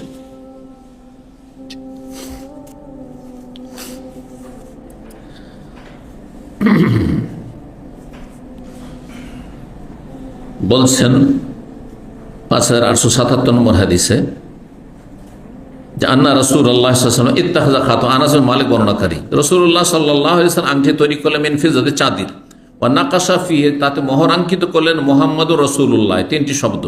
ওয়াকারা বলে ইন্না ইত্তাখাযনা খাতামে বারাকিন, আমরা চাঁদির আংটি তৈরি করেছি, ওয়া নাকাশতু ফিহি মুহাম্মাদুর রাসূলুল্লাহ ফালা ইয়ানকুশান্না আহাদুন আন নাকশিহি, এইরকম নকশা বা মোহর অঙ্কিত কেউ যেন না করে। 55 নম্বর অধ্যায় বাবুন হাল ইউজালু নাকশুল খাতাম সালাসাত আস্তর। আচ্ছা, আপনি যদি আপনার নাম লিখেন ধরেন, অথবা কোনো কিছু লিখেন আপনার আংটিতে, আংটির যে পাথরের জায়গাটি, হ্যাঁ মোহরের জায়গাটি, বাংলা শব্দের কিছু নেই কিন্তু আরবিতে আছে ফাসন, মানে শুধু পাথর নয়, পাথর যেখানে বসানো হয় সেই জায়গাটি, পাথর যেখানে বসানো হয় সেই জায়গাটি। কিছু কিছু শব্দ আছে এক ভাষায় পাবেন, কিন্তু আর এক ভাষাতে একটি শব্দ দিয়ে আপনি অনুবাদ করতে পারবেন না, আছে। প্রত্যেক ভাষায় এরকম কিছু শব্দ পাবেন। তো আপনার নাম ধরেন, বাংলাদেশি নামগুলো বা বাংলার নামগুলো আমাদের দেশে একজনের 3টে নাম, হ্যাঁ, মোহাম্মদ রফিকুল ইসলাম মিয়া, হ্যাঁ, এটা সৌদিদের কাছে কয়টা নাম হয়ে গেল? 3টা নাম, কমপক্ষে 3টা নাম না। রফিকুল ইসলাম একসাথে লাগানো হয়েছে, ওইটাকে হয়তো একটাই ধরবে, কিন্তু মিয়াকে একটা নাম ধরবে আর মোহাম্মদ একটা নাম। হ্যাঁ, আপনার কোনোদিন রফিকুল ইসলাম বলে ডাকবেন না, রফিক বলে ডাকবেন না, বলবে আপনাকে মোহাম্মদ তাল মোহাম্মদ, অথচ মোহাম্মদ আপনার তাবাররুক, আর আপনার নামই না, ওইটা বরকতের জন্য রাখা হয়েছে, ঠিক না? তো এখন এই যে নাম লিখবেন, এত বড় নাম লিখবেন, তো 3 লাইন করতে হবে। 3 লাইন করা যাবে কি না, কোনো অসুবিধা নেই। নবী সাল্লাল্লাহু আলাইহি সাল্লামের আংটিতে ওইরকম 3 লাইনে ছিল, 1 লাইনে মোহাম্মদ, আর 1 লাইনে রসুল, আর 1 লাইনে আল্লাহ, করতে পারেন, সমস্যা নেই। ওই কথা বলছেন। 5878 নম্বর হাদিস বলছেন আনাস রাদিয়াল্লাহু বলছেন আন্না আবু বকর লামা উস্তুখলিফা, আবু বকর সিদ্দিক রাদিয়াল্লাহু তাআলা যখন খলিফা হলেন, কাতাবা লাহু, তখন তিনি লিখলেন ওয়াকানা নাকশুল খাতাম সালাসাত আস্তর, আর সেই আংটিটির যে মোহরাঙ্কিত ছিল সেটা ছিল 3 লাইনের। মোহাম্মদুন সাতরুন 1 লাইনে মোহাম্মদ, আর 1 লাইনে ছিল রসুল, ও রসুলুন সাতরুন, সাতরুন মানে লাইন, আর 1 লাইনে রসুল, আর ওয়াল্লাহি সাতরুন, আর আল্লাহ শব্দটি আর 1 লাইনে ছিল, আল্লাহটি ওপরে ছিল। কাল আবু আব্দুল্লাহ জাদানি আহমদ হাদাসাল আনসারি, তারপরে সেই হাদিসের আরেকটি অংশ আনাস রাদিয়াল্লাহু আনহু বলেন কানা খাতামুন নবী সাল্লাল্লাহু আলাইহি ওয়াসাল্লাম ফি ইয়াদিহি। এখানে মনে হচ্ছে যে নবী আবু বকর সিদ্দিক রাদিয়াল্লাহু খলিফা হওয়ার পরে লিখিয়েছেন, কিন্তু সেই হাদিস যেটা বারবার করে সেটা হচ্ছে নবী সাল্লাল্লাহু আলাইহি ওয়াসাল্লামের হাতের যে আংটিটি সেটি তার কাছে ছিল। একমাত্র হইতে পারে যে সেটা হয়তো মেরামত করার জন্য অনেক সময় ভেঙে যাবে, কিছু হয়ে যাবে, সেটা ভিন্ন বিষয়। কিন্তু এখানে বাহ্যিক মনে হচ্ছে যে আবার তিনি লিখেছেন, অথবা সেটা অস্পষ্ট হয়ে গেছিল মোহাম্মদ রসুল্লাহ, তখন সেটাকে একটু আবার নতুনত্ব নিয়ে এসছেন, সেটা হতে পারে। এই জন্য এই হাদিসে রয়েছেন নবী সাল্লাল্লাহু আলাইহি ওয়াসাল্লামের আংটি ছিল কার হাতে? তার যে বদ্দশায় নবী সাল্লাল্লাহু হাতেই ছিল। অফি আদে আবু বকর না বাদাও, তারপর আবু বকর সিদ্দিক হাতে ছিল। অফি আদে ওমর বাদ আবু বকর খেলাফতের পর ওমরের জামানে ওমরের হাতে ছিল রাদিয়াল্লাহু আনহুম। ফালামা কানা ওসমান রাদিয়াল্লাহু খেলাফত আমলে তার হাতেই ছিল। আর একদিন জালাসা আলা বীর আরিস, একদিন তিনি আরিস নামক কুয়ার এক পাড়ে তিনি বসেছিলেন। কুয়ার পাড়গুলো, কুয়া দেখেছেন এক সময়, হ্যাঁ, যেগুলো সরকারি কুয়া হয়, দুই রকম কুয়া, একটা ঘরোয়া কুয়া হইতো, তো তার যে পাড়টা থাকতো চিকন থাকতো, হয়তো ওতে বসা যাবে না, মাটিরও থাকতো, পোড়ানো মাটির, দেখেছেন না, দেখেননি কেউ, পোড়া মাটির থাকতো। কিন্তু যেগুলো সরকারি থাকতো, মানে গোটা গ্রামবাসী বা মহল্লাবাসী ব্যবহার করবে, সেগুলি ইট দিয়ে তৈরি করা হইতো, আর ইট সিমেন্টেড হইতো, আর সেটা আপনার যেমন দেয়াল, আজকালকার দেয়ালও তো আপনার 10 ইঞ্চিরও করে না, 5 ইঞ্চির দেওয়াল উঠাচ্ছে সমস্ত পিলারের ওপর বিল্ডিং, কিন্তু একসময় 20 ইঞ্চি 30 ইঞ্চি পর্যন্ত আপনার কাদার গাড়া দিয়ে, যে আমাদের গ্রামাঞ্চলে পাকা বাড়িগুলি তৈরি হয়েছে 30 ইঞ্চি দিয়ে করতো, 25 ইঞ্চি 20 ইঞ্চি, এবার ধীরে ধীরে 20 ইঞ্চির নিচে হইতো না, কারণ তখন পিলার থাকতো না। মানে ছোটকালে দেখেছি তখন আর পিলার উপরে বিল্ডিং দাঁড়িয়ে থাকতো না, দেয়ালের উপরে দাঁড়িয়ে থাকতো ছাদ। তো এই যে কূপগুলো, হ্যাঁ, সরকার তৈরি করে দিত, সেগুলি ওইরকম ছিল কিন্তু ইট। দেখুন আমরাও বসে থেকেছি অনেক সময়, কূপের পাড়ে বসে আছি, অনেক সময় পা বাইরে করে যাতে পড়ে না যায়, আর অনেক সময় সাহসী পা ভিতরে পা করে বসে আছে, খেলাধুলা করেন, এগুলো আমরা করেছি কিন্তু আমাদের যুগে, তোমার ওই যুগ যারা পেয়েছেন তারা জানেন, বা যাদের এলাকায় এসব ছিল, কারণ সব এলাকাতে কূপ ছিল না, অনেক এলাকায় পানি কাছাকাছি, সুতরাং সেই যুগে নলকূপ চলে এসেছিল। কিন্তু যেসব এলাকাগুলি বরেন্দ্র এলাকা বা অনেক ডিপে গিয়ে পানি পাওয়া যায়, তখন এই নলকূপ দিয়ে কাজ হইতো না, তখন ওই আপনার লাগতো, সরকারি ওই কূপ লাগতো, কুয়া লাগতো, জি। আর সেখান থেকে গোটা গ্রামবাসী পানি নিয়ে আসে লাইন দিয়ে। তো বলছেন যে এই মদিনার এই আরিস নামক কূপের পাড়ে তিনি বসেছিলেন, ফাখরাজ আল খাতামা, আর তিনি ওই সময় তার আঙ্গুল থেকে আংটিটিকে বের করলেন, ফাজালা ইয়াবাসু বিহা, আর সে আংটিটা বের করে তিনি নাড়াচাড়া করছিলেন, হাতে নাড়াচাড়া করতে করতে অনিচ্ছাকৃত পড়ে যায়, তো তাই হয়েছিল। ফাসাকাতা, তারপর তার হাত থেকে পড়ে যায়, ওই নাড়াচাড়া করতে করতে পড়ে গেছে। আর পড়েছে কোন দিকে? তাহলে তিনি ভিতর দিকে পা করে বসেছিলেন, ভিতর দিকে পা করে বসেছিলেন। কাল ফাখতালাফনা সালাসাত আইয়াম, আনাস বলছেন যে আমরা এই কূপের কাছে দীর্ঘ 3 দিন ধরে প্রতিদিন বারবার করে যেতে থাকলাম। ওসমান রাদিয়াল্লাহু তাআলা আনহুর সাথে, যে চলো একটু আমার আংটি তলাশ করে দাও, কারণ এই আংটিটি সাধারণ আংটি না, কার? স্বয়ং রাসূলুল্লাহ সাল্লাল্লাহু আলাইহি ওয়াসাল্লামের আংটি, মোবারক আংটি সেটি। এমনকি ফানানজাহুল বিরা, কূপের সমস্ত পানি উঠিয়ে ফেলে দেওয়া হলো, পানি উঠিয়ে ফেলে দেওয়া হলো একবারে। তারপর কাদাতেও খুঁজে, মাটিতেও খুঁজে পাওয়া গেল না, ফালাম না যেত, কিন্তু পাওয়া গেল না, আল্লাহর ফয়সালা, আর এটা পাওয়া গেল না। 56 নম্বর বলছে বাবুল খাতাম লেন, সেই অধ্যায় হচ্ছে নারীদের জন্য, মহিলাদের জন্য আংটি ব্যবহার করা। মহিলারা যদি আংটি ব্যবহার করতো স্বর্ণের ব্যবহার করতে পারে। ওকানা আলা আয়েশা খাওয়াতিম যাহাবে, বলছেন ইমাম বুখারী রাহিমাহুল্লাহ যে আয়েশা রাদিয়াল্লাহু তাআলা আনহা তিনি স্বর্ণের কয়েকটি আংটি ব্যবহার করতেন। তাহলে বোঝা গেল যে একটি আংটি শুধু ব্যবহার করতে হবে, 2, 3, 4টে ব্যবহার, বা প্রতিটি আঙ্গুলে কেউ যদি ব্যবহার করে তো বিলাসিতা হয়ে যায়, এমনটাও না। মহিলারা চুড়ি ব্যবহার করে, সর্বনিম্ন একটাও থাকে, আবার এইখান পর্যন্ত, মাঝে মাঝে কিছু মহিলা আছে সাজ এইখান পর্যন্ত একবার পুরা, হ্যাঁ, হালি ভর্তি। তো কথা হচ্ছে যে জিনত, সাজ, যদি সেটা অপচয়ের পর্যায়ে না চলে যায় তাহলে জায়েজ আছে। তো মা আয়েশা রাদিয়াল্লাহু কয়েকটি আংটি ব্যবহার করতেন, এখানে যে প্রত্যেক আঙ্গুলে ব্যবহার করতেন, কিন্তু কয়েকটি, সর্বনিম্ন কয়েকটি হচ্ছে 3টি। একজন মহিলা যদি 3টি আংটি ব্যবহার করে জায়েজ রয়েছে, বা 2 হাতে, এ হাতে 2টো, এ হাতে 1টি, 3টে 4টি, জায়েজ। 5880 নম্বর হাদিস বর্ণনা ইবনে আব্বাস রাদিয়াল্লাহু তাআলা, তিনি বলেন শাহিদতুল ঈদা মা'আন নবী সাল্লাল্লাহু আলাইহি ওয়াসাল্লাম, আমরা ঈদের সালাতে উপস্থিত হয়েছিলাম নবী সাল্লাল্লাহু আলাইহি ওয়াসাল্লামের সাথে। ফাসাল্লা ক্বাবলাল খুতবাতে, খুতবার আগে ঈদের সালাত পড়লেন, এটাই না সুন্নাত? এটাই সুন্নাত। কিন্তু মারওয়ান মদিনা যখন গভর্নর হইলেন এই যে উমাইয়াদের যুগে, আর তাদের জুলুম অত্যাচারের কারণে এসব জালেম শাসকদের কেউ খুতবা শুনতে চাইতো না। সাহাবায়ে কেরাম বা তাবেঈনরা ঘৃণা করতেন এসব জালেম শাসক, যার ফলে তাদের ভাষণ শুনতে চাইতেন, এদের মুখ থেকে কি ইসলাম শুনবে, বুঝছেন না? আর বেআমল ব্যক্তি, পাপিষ্ট, যদি বিভিন্ন পাপ জুলুম অত্যাচার করছে মানুষের ওপর, হক নষ্ট করছে, মারধর করছে, আর তারপরে যদি ইসলামের কথা বলে তো কেউ শুনবে ওর কথা? তো তাই তখন এই বেদাতটি চালু করেছিলেন এই মারওয়ান, হ্যাঁ, মারওয়ানি বেদাত, যে আগে ভাষণ শুনিয়ে নিব, তারপর ঈদের নামাজ পড়ব। জুমার খুতবার মতো করে, বুঝছেন না? ঈদের খুতবা শোনা সুন্নাত, কিন্তু জুমার খুতবা শোনা ফরজ। তো বলছেন যে খুতবার আগে সালাত পড়লেন ঈদের। কাল আবু আব্দুল্লাহ, ইমাম বুখারী আবু আব্দুল্লাহ বলেন, ইবনে ওয়াহাব অতিরিক্ত আরো বর্ণনা করেছে ইবনে জুরাইজ থেকে, ফাতান নেসা, ঈদের সালাত শেষ হওয়ার পরে খুতবার সময় বা খুতবা শেষ দিকে নবী সাল্লাল্লাহু আলাইহি সাল্লাম আগে খুতবা দিয়ে দিলেন, তারপরে মহিলা এলাকায় চলে গেলেন।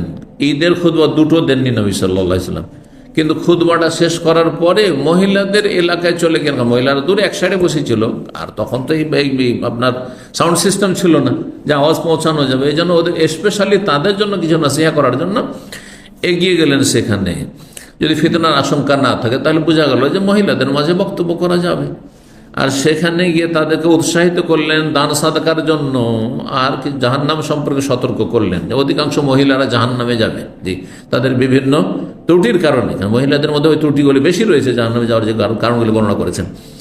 তো মহিলাদের কাছে আসলেন, আর তারপরে সাদাকার জন্য, ইয়া মাশারান নিসা তাসাদ্দাকনা, হে নারীরা তোমরা বেশি বেশি দান খায়রাত করো, ফাইন্নী উরিদকুন্না আকসার আহলিন নার, তোমাদেরকেই সংখ্যাগরিষ্ঠ জাহান্নামে দেখেছি।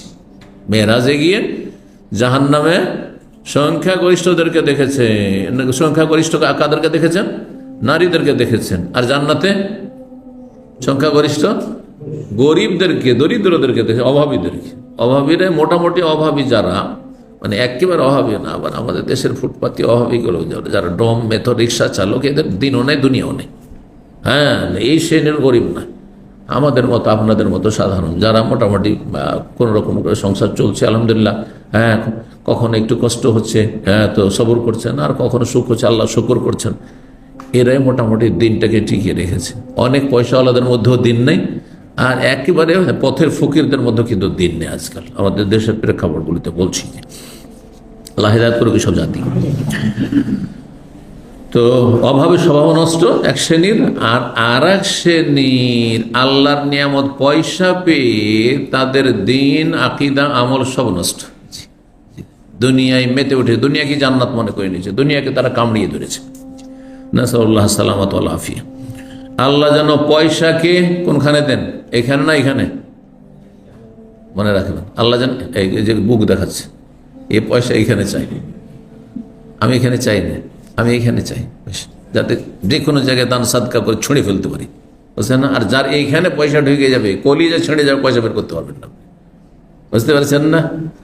আল্লাহুম্মা লা তাজআলি দুনিয়া ফি কুলুবিনা, আল্লাহুম্মা জাআলি দুনিয়া ফি আইদিনা। আল্লাহ আমাদের হাতে দুনিয়া দাও, কিন্তু এই অন্তরে দিও।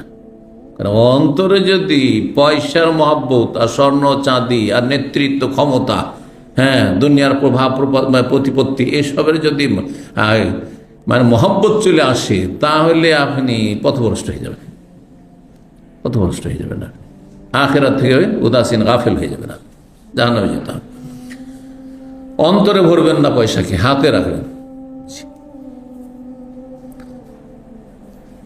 দাস বুঝতে হবে, হ্যাঁ কি বলছি, হ্যাঁ না বুঝে অনেকে বোঝেন না। আমাদের দেশের অধিকাংশ মাহফিলগুলোতে কি হয় বাংলাদেশে দেখেছেন না, বক্তা যদি ভুলও বলে কথা ঠিক না ঠিক, শিরক বেদাত বলছে ওটাও ঠিক, বাতিল বলছে তাও ঠিক, সব ঠিক, কারণ হুজুরে কি বলা ঠিক বলছে তখন ঠিক। এইরকম হইলে হবে না, একটু জাগ্রত হয়ে সজাগ হয়ে কি বলছি শুনতে হবে, যে কোনখানে পয়সা গেলে পয়সা আপনাকে ফিতনায় ফেলে দিবে, আর কোনখানে পয়সা থাকলে আপনি দান খেরাত করতে পারবেন, জাহান্নাম থেকে পয়সা দিয়ে বাঁচতে পারবেন। হাতে থাকলে আপনি দান সদকা করতে পারবেন। হ্যাঁ, আর ভিতরে ঢুকে যায় তো অপারেশন ছাড়া বের করা যাবে না, তাই না? জি।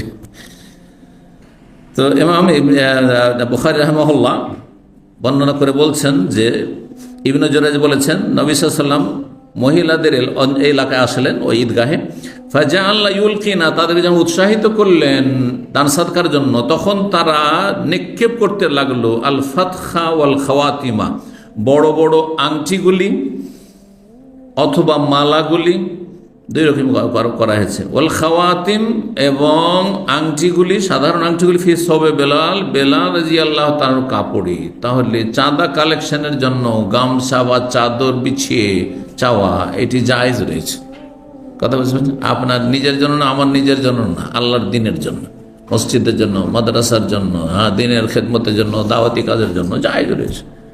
বিলাল রাদিয়াল্লাহু তাআলা তা করেছেন। জি, মহিলারা সব গয়না অলংকার কে কান থেকে খুলছে, কে গলা থেকে খুলছে, সব খুলে খুলে খুলে দিচ্ছে, আর তিনি কি করেছেন? চাদর লম্বা করে দিয়েছেন।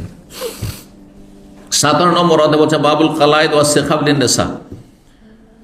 এই অধ্যায় হচ্ছে মালা ব্যবহার করা।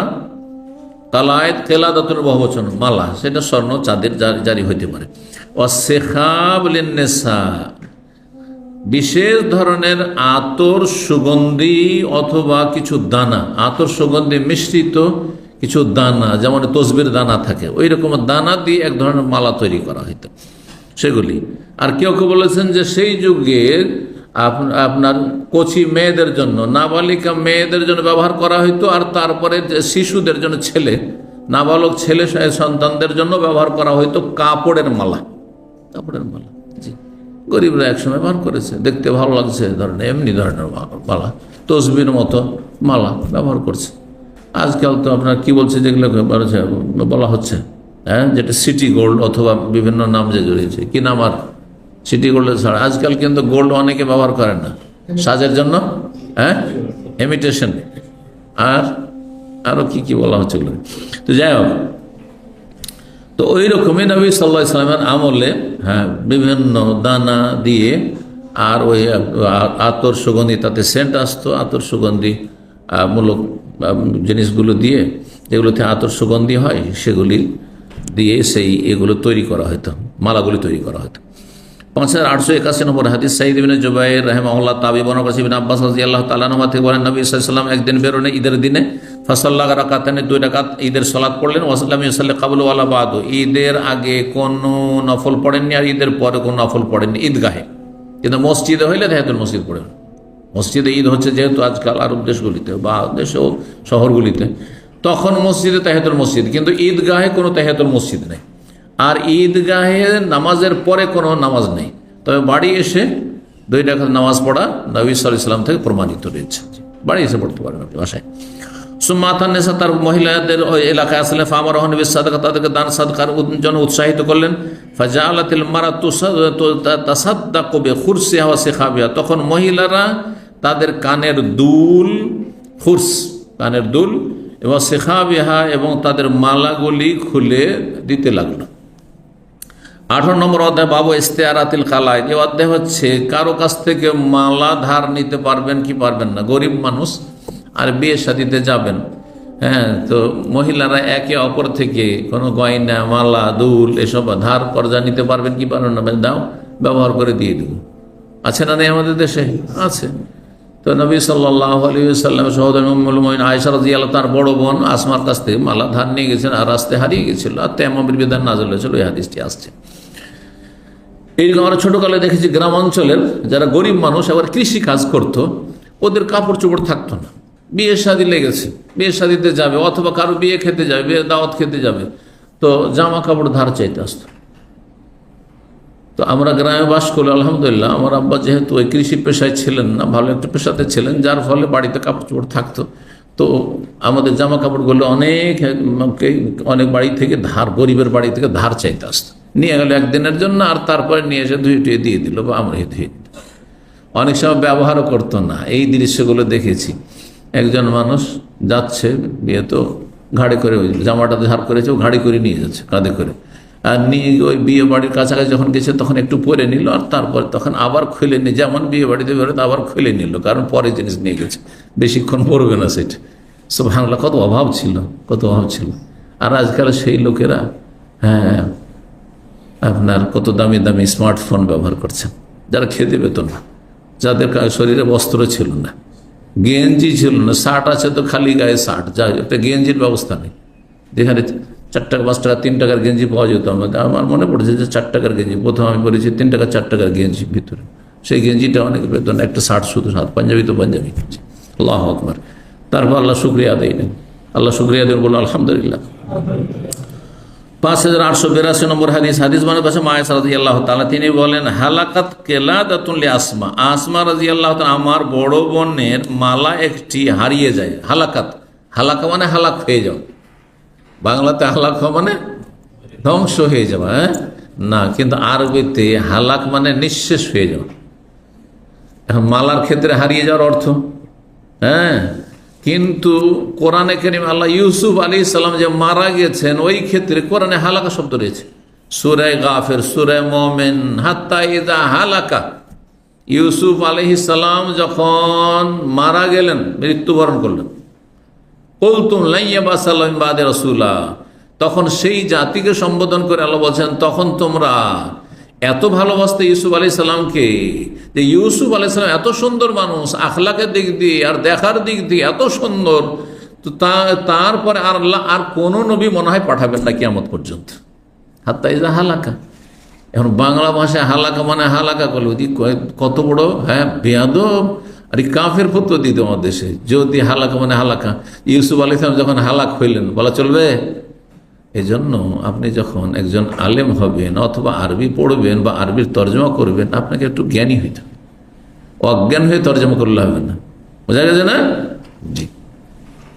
আল্লাহ কোরআনে বলেছেন, ওয়াজাদাকা দাল্লান ফাহাদা, দাল্লান মানে কি?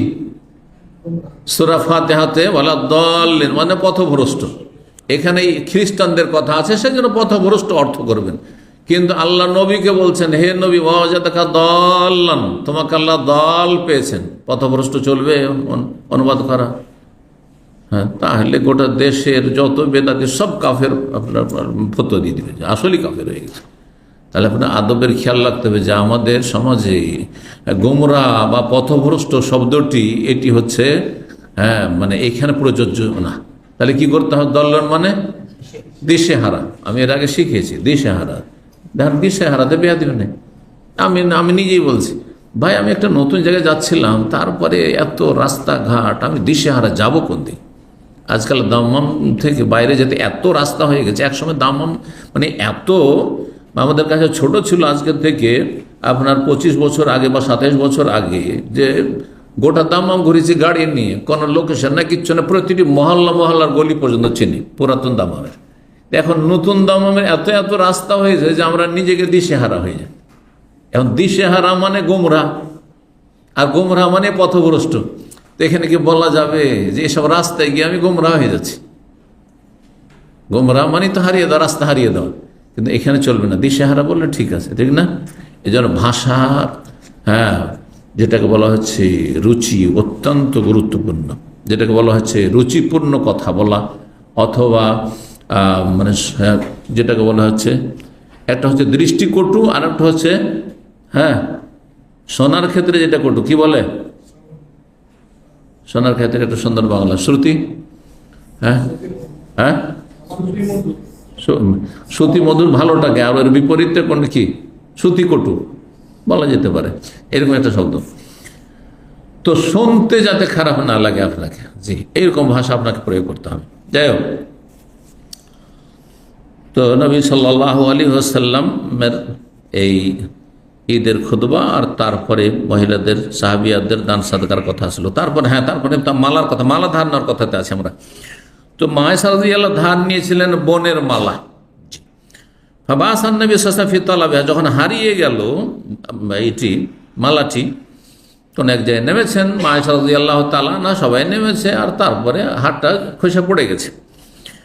তার তলাশির জন্য, তলাশ করার জন্য নবী সাল্লাল্লাহু আলাইহি ওয়াসাল্লাম পাঠালেন রিজালান, বেশ কিছু লোককে, ফাহাদারতে সলা, আর সেই সময় ফজরের সময় ছিল, ভোর রাত্রে অবতরণ করেছেন। সারা রাত সফর করে করে যখন ক্লান্ত হয়েছেন, তো শেষ রাতের দিকে কিছুক্ষণ বিশ্রামের জন্য সেখানে নেমেছেন। যেখানে নেমেছেন আর শৌচকার্য পুরা করার জন্য মাঠে একটু দূরে গেছেন, তো ওইখানে হারিয়ে থেকে গেছে। দুইবার ঘটনা ঘটেছে, একবার হারিয়ে পাওয়া যায়নি, আর একবার যেখানে পড়েছে ওখানে উট বসে গেছে, উটের পেটের তলে পড়ে ওইটা পাওয়া গেছিল। তো একবারে তেমনের ঘটনা নাজেল হয়, আর একবারে মিথ্যা অপবাদ দেওয়া হয় মায়েশা রাদিয়াল্লাহু তাআলা আনহার উপর। হ্যাঁ, দুইবার হারানোতে এই দুই ধরনের ঘটনা ঘটে থাকে। তো সলাতের সময় হয়ে গেল, বলে ইসলা ওযু, কারো উজু ছিল না, কারণ রাত্রে তারা সারা রাত চলেছেন আর বিশ্রাম করেছেন, ঘুম চলে এসেছিল। ওয়ালামে যদু মান, আর আশেপাশে কোথাও পানিও নাই। ফাসাল্লাউ, তারা সলাত পড়লেন। অন্য ওয়াহুম আলা গায়রি ওযু, বিনা উজুতে, আর তায়াম্মুমের বিধান নাজেল হয়নি। তাহলে বিনা উজুতে, বিনা তায়াম্মুমে নামাজ পড়েছেন, এ মশলা জানা আছে? আপনি এমন জায়গায় আছেন যে আপনার কাছে পানিও নেই আর মাটি নেই, আর নামাজে রক্ত চলে যাচ্ছে, কি করবেন? থাক, কাজা করে নেব, এক সপ্তাহের নামাজ একসাথে পড়ে নেব, চলবে না? মোটেই জায়েজ নাই। ওয়াক্ত পার হওয়ার আগে জোহর আসর মাগরিবের আগে আগে সারতে হবে নাকি? কারণ জোহর আসরকে জমা করা যেতে পারে বিশেষ পরিস্থিতিতে, কিন্তু সূর্য ডুবিয়ে দেবেন আর আসর পড়েনি, এটা চলবেন না। প্লেনে থাকেন আর আপনি ট্রেনে থাকেন আর জেলে থাকেন, যেখানে থাকেন, অনেক সময় এমন জায়গায় জেল হাজতে রাখা হয়েছে যে সেখানে পানিও তো নেই, হ্যাঁ, উজু করার, আর মাটিও নেই, নামাজ পড়বেন না? হাসপাতালে বেডে যে স্যালাইন চলছে আর কেউ সার্ভিস দেওয়ার নেই, আপনি নড়তেও পারছেন না, চড়তে পারছেন না, সেখানে মাটিও নেই আপনার কাছে, তেমন ব্যবস্থা নেই, আপনি আর উজুও করতে পারছেন না, নামাজ পড়বেন না? শুয়ে শুয়ে বিনা উজুতে বিনা তেমন নামাজ পড়তে ওয়াক্ত পার হওয়ার আগে। এটা হচ্ছে ইসলাম। এই মশলা আমাদের আলেমরা শিখাই নাই। আমরা জানতো আমাদের ওস্তাদের এই ভুলগুলি করতো।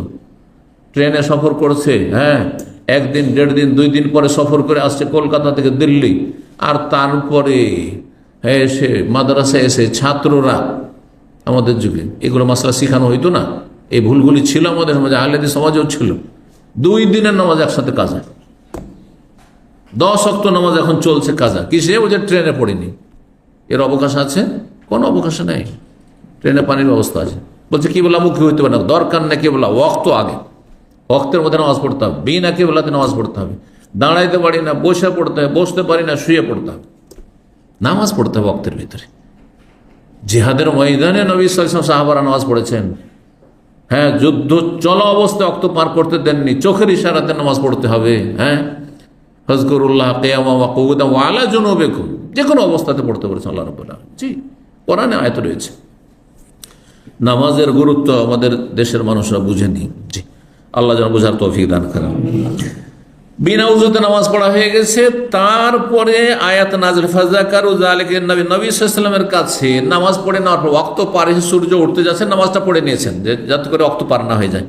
তারপরে যখন অভিযোগ আসলো যে আমরা তো এরকম করে নামাজ পড়লাম, কারণ পানি নাই, কিচ্ছু নেই, উযুও নেই, ফাআনজালাল্লাহু আয়াতাত তায়াম্মুম, তখন তায়াম্মুমের আয়াত বিধান আল্লাহ নাযিল করলেন। মা আয়েশা রাদিয়াল্লাহু তাআলা আনহা বর্ণনা করছেন, আর যে হাদিসে ইস্তাআরাত মিন আসমা, সেই মালাটি ধার নিয়েছিলেন আসমা রাদিয়াল্লাহু তাআলা আনহার কাছে। 59 নম্বর অধ্যায় বলছেন বাবুল কুরতালিন নিসা। এই অধ্যায় হচ্ছে মহিলাদের কানে দুল ব্যবহার করা জায়েজ, মহিলাদের কানে অলংকার ব্যবহার করা, দুল ব্যবহার করেন, আর অন্য কোন নামে, মেলাগুলো নাম আছে না, এছাড়া কি আছে, হ্যাঁ, রিং, আর আর কিছু যেই নামে থাকে না কেন, হ্যাঁ, ঝুমকা, যেই নামে ব্যবহার করে, এক কথায় কানে অলংকার ব্যবহার করা জায়েজ। বাস এত ভারী করবে না যাতে কান ছিঁড়ে যায়, যাতে আপনার ক্ষতি হয় বা আপনার, হ্যাঁ, ওয়াইফের বা আপনার মা বোনের ক্ষতি, এটা করা চলবে না, ব্যবহার করতে পারবে। নাকের মশলাটা, হ্যাঁ, আরব দেশে আগে নাকে জানতো না, এরা নাকের অলংকার আরব দেশের মহিলারা জানতো না, ইদানিং শুরু হয়েছে, কারণ সোশ্যাল মিডিয়া সারা দুনিয়াকে নিয়ে এসে সামনে পেশ করেছে, গোটা দুনিয়াতে কোনখানে কে ব্যবহার করে। হ্যাঁ, সবচেয়ে বেশি নাকে ব্যবহার করে ভারত, বাংলাদেশ, পাকিস্তানের মহিলারা, কথা বুঝতে পেরেছেন না? তো ওদের দেখা দেখি আজকাল টিভিতে এমন এমন খবর এরা রাখে যে খবর আমরা রাখি না। হ্যাঁ, আমার মেয়েরা ক্লাস 1-এ ভর্তি হয়েছে আরবি মাদ্রাসা, ওই আলবাদিয়াতে তখন মাদ্রাসা ছিল, প্রাইমারি মাদ্রাসা। তো 2-3টা মেয়ে ক্লাস 1-এ আর 2-এ 1 বছর পর পর পড়ে। ওদেরকে নিয়ে এরা হাসি তামাশা, এদের পিচ্ছি মেয়েরা হাসি তামাশা করে, এইভাবে করে। মেয়েরা তো কিছু বোঝে না, কি বুঝবো ওরা? দেশে যায়নি, এখানে জন্ম হয়েছে, এখানে বড় হয়েছে, যায়ও নি, আর গেলেও 10-20 দিনের জন্য গেছে, কিছুই খবর রাখে না, হ্যাঁ, কে কি করে না করে। তো এসে একদিন বলছে যে আবু, আমাদের সবসময় কিছু মেয়ে আছে এইরকম করে। তাই বললাম যে ওরা টিভি দেখে ওই নাপাকিগুলো উঠিয়ে নিয়ে চলে এসছে ভারত থেকে, এই যে হিন্দুরা যে প্রণাম করে এরকম করে, ওইটাই তোমাদেরকে, ওইটা দিয়ে তোমাদের সাথে কি করছে, উপহাস করছে, মস্করা করছে, বুঝতে পারছেন? তো এই হলো অবস্থা। অথচ আমরাই খবর রাখি না এগুলো, বুঝতে পারছেন? আমরাই খবর রাখেন কে কী করছে না করছে। এখন কোথায় গান বাজনা, আর কোথায় আপনার ওই সব নায়ক নায়িকা, গায়িকা, ফাসিক ফাজের পাপিষ্টদের নামকে আমরা ঘৃণা করি, তাদেরকেও ঘৃণা করি, শুধু তাদের নাম পর্যন্ত জানি না, কিন্তু অনেকে আছে অন্য ভাষাভাষী, তারা আমাদের যাদের বেশি সব খবর, A to Z খবর রাখে, কারণ ওগুলো নিয়ে তারা মেতে আছে। কিন্তু আমাদের তো ওগুলো নিয়ে আর মাতামাতি নেই, আলহামদুলিল্লাহ রাব্বিল আলামিন। তো হ্যাঁ, নাকে বলছিলাম জায়েজ, ওই যে ফতোয়া দেবে, হ্যাঁ রাজশাহী, হ্যাঁ নাকের কে বলবে, কে ফতোয়া দেবে তাহলে? আর কোন মুফতি আছে? এই নাকের এইসব কি বলে এগুলোকে, নাকফুল, আরো কিছু হইতে পারে, মেলা নাকে মেলা কিছু ব্যবহার করে। তো জায়েজ নাক ফোড়ানো, কিন্তু নাক ফোড়ানো হচ্ছে মেয়েদের কষ্ট দেওয়া, আর তারপরে এটা হচ্ছে চেহারার বিকৃতি, এই যে ফুড়ে দিলেন এটা নাকে, জি কান তো না একটু ঢাকা থাকছে, কিন্তু নাক, জি হ্যাঁ ওলামারা বলেছেন জায়েজ আছে। ওলামারা বলেছেন যে এখন এত ব্যাপক হারে এটার ব্যবহার হচ্ছে যে জায়েজ আছে, কিন্তু নবী সাল্লাল্লাহু আলাইহি ওয়াসাল্লামের জামানায় এর কোনো ব্যবহার ছিল না। নাকে কোনো অলংকার ব্যবহার করা হইতো না, নাকে কোনো অলংকার ব্যবহার করা হইতো না, কিন্তু কেউ যদি ব্যবহার করে তো জায়েজ রয়েছে। ইবনে আব্বাস রাদিয়াল্লাহু তাআলা বলেন, আমার হন্না নবী সাল্লাল্লাহু আলাইহি ওয়াসাল্লাম সাদাকাতি, নবী সাল্লাল্লাহু আলাইহি ওয়াসাল্লাম নারীদেরকে দান সাদকার জন্য উৎসাহিত করেছেন। ফারাআইতুহুন্না, তারপরে মহিলাদেরকে আমি দেখছি, ইবনে আব্বাস বলছেন, অল্প বয়সী ছিলেন তখন, ইয়াহবিনা ইলা আযানিহিন্না ওয়া হুলুকিহিন্না, তারা তাদের কানের দিকে হাত বাড়াচ্ছিলেন কেউ কেউ, আর কেউ নিজের গলার দিকে হাত বাড়াচ্ছিলেন, আর গলার মালা খুলে আর কানের দুল খুলে খুলে দান সাদকা করছিলেন। তাহলে মহিলাদের গয়না দান সাদকা করায় প্রাচীন যুগ থেকে চলে আসছে। হ্যাঁ, এখন আলহামদুলিল্লাহ আমাদের দেশে ইসলামের খেদমত হয় মহিলাদের এই অলংকারের দান সাদকার মাধ্যমে, বড় ধরনের খেদমত হয়। জাযাহুমুল্লাহ জাযাহুন্নাল্লাহু খাইরা।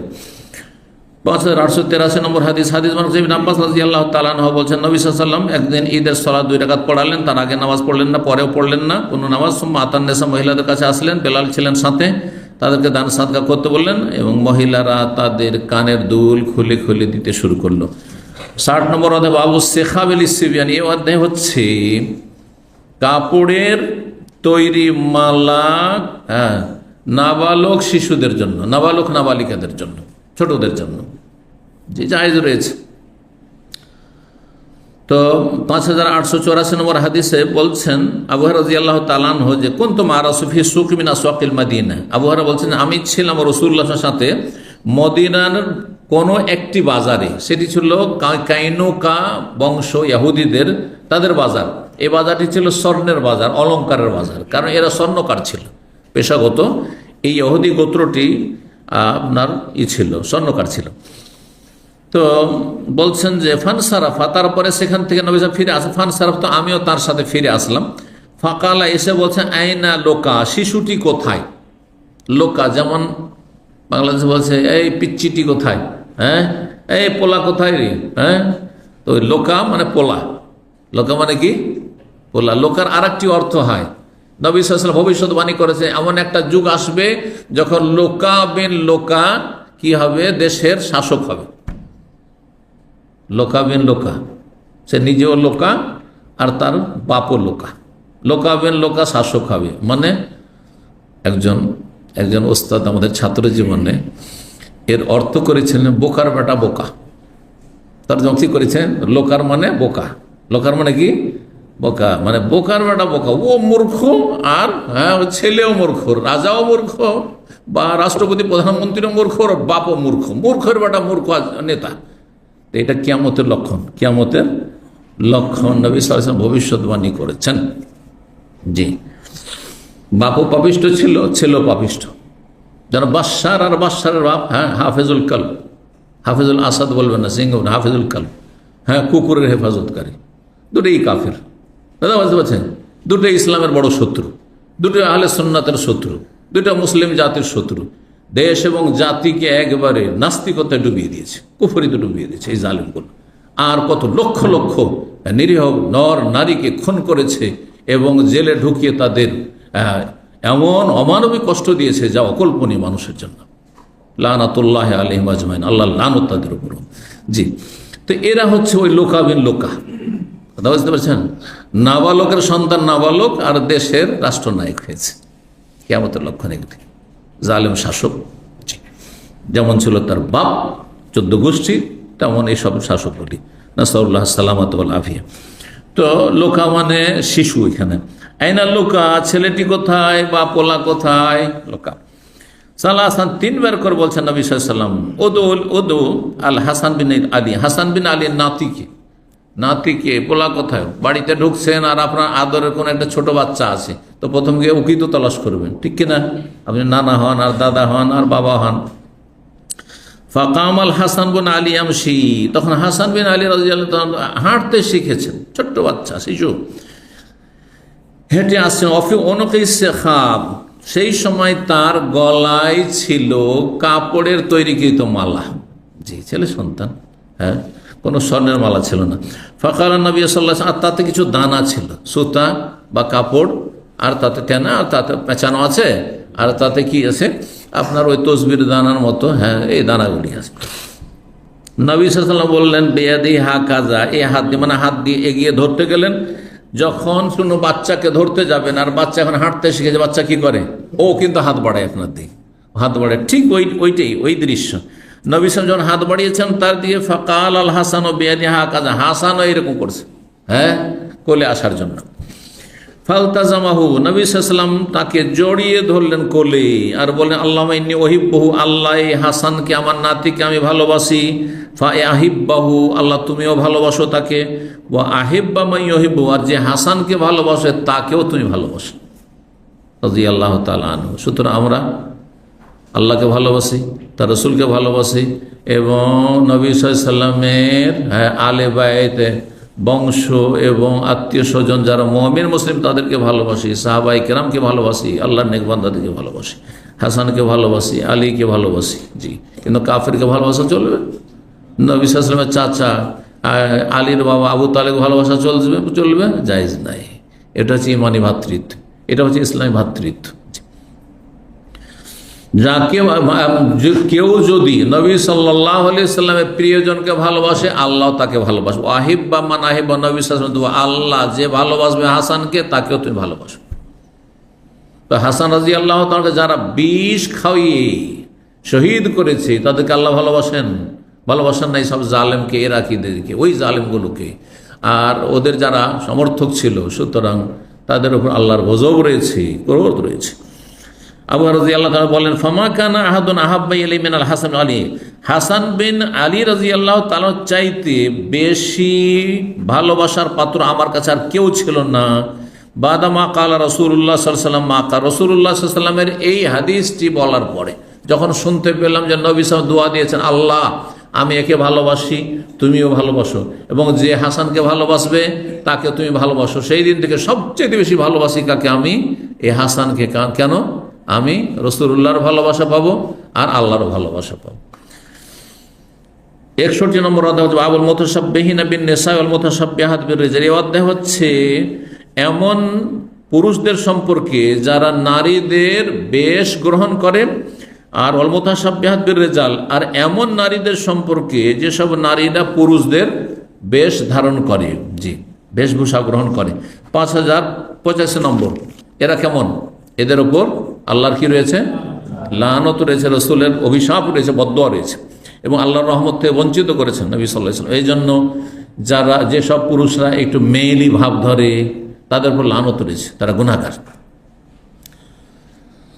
লানা রাসূলুল্লাহ সাল্লাল্লাহু আলাইহি ওয়াসাল্লাম মুতাশাব্বিহিনা মিনার রিজাল বিন নিসা, রাসূলুল্লাহ সাল্লাল্লাহু আলাইহি ওয়াসাল্লাম অভিশাপ দিয়েছেন, বদদোয়া দিয়েছেন এমন পুরুষদেরকে যারা বেশভূষা গ্রহণ করে বিন নিসা, নারীদের।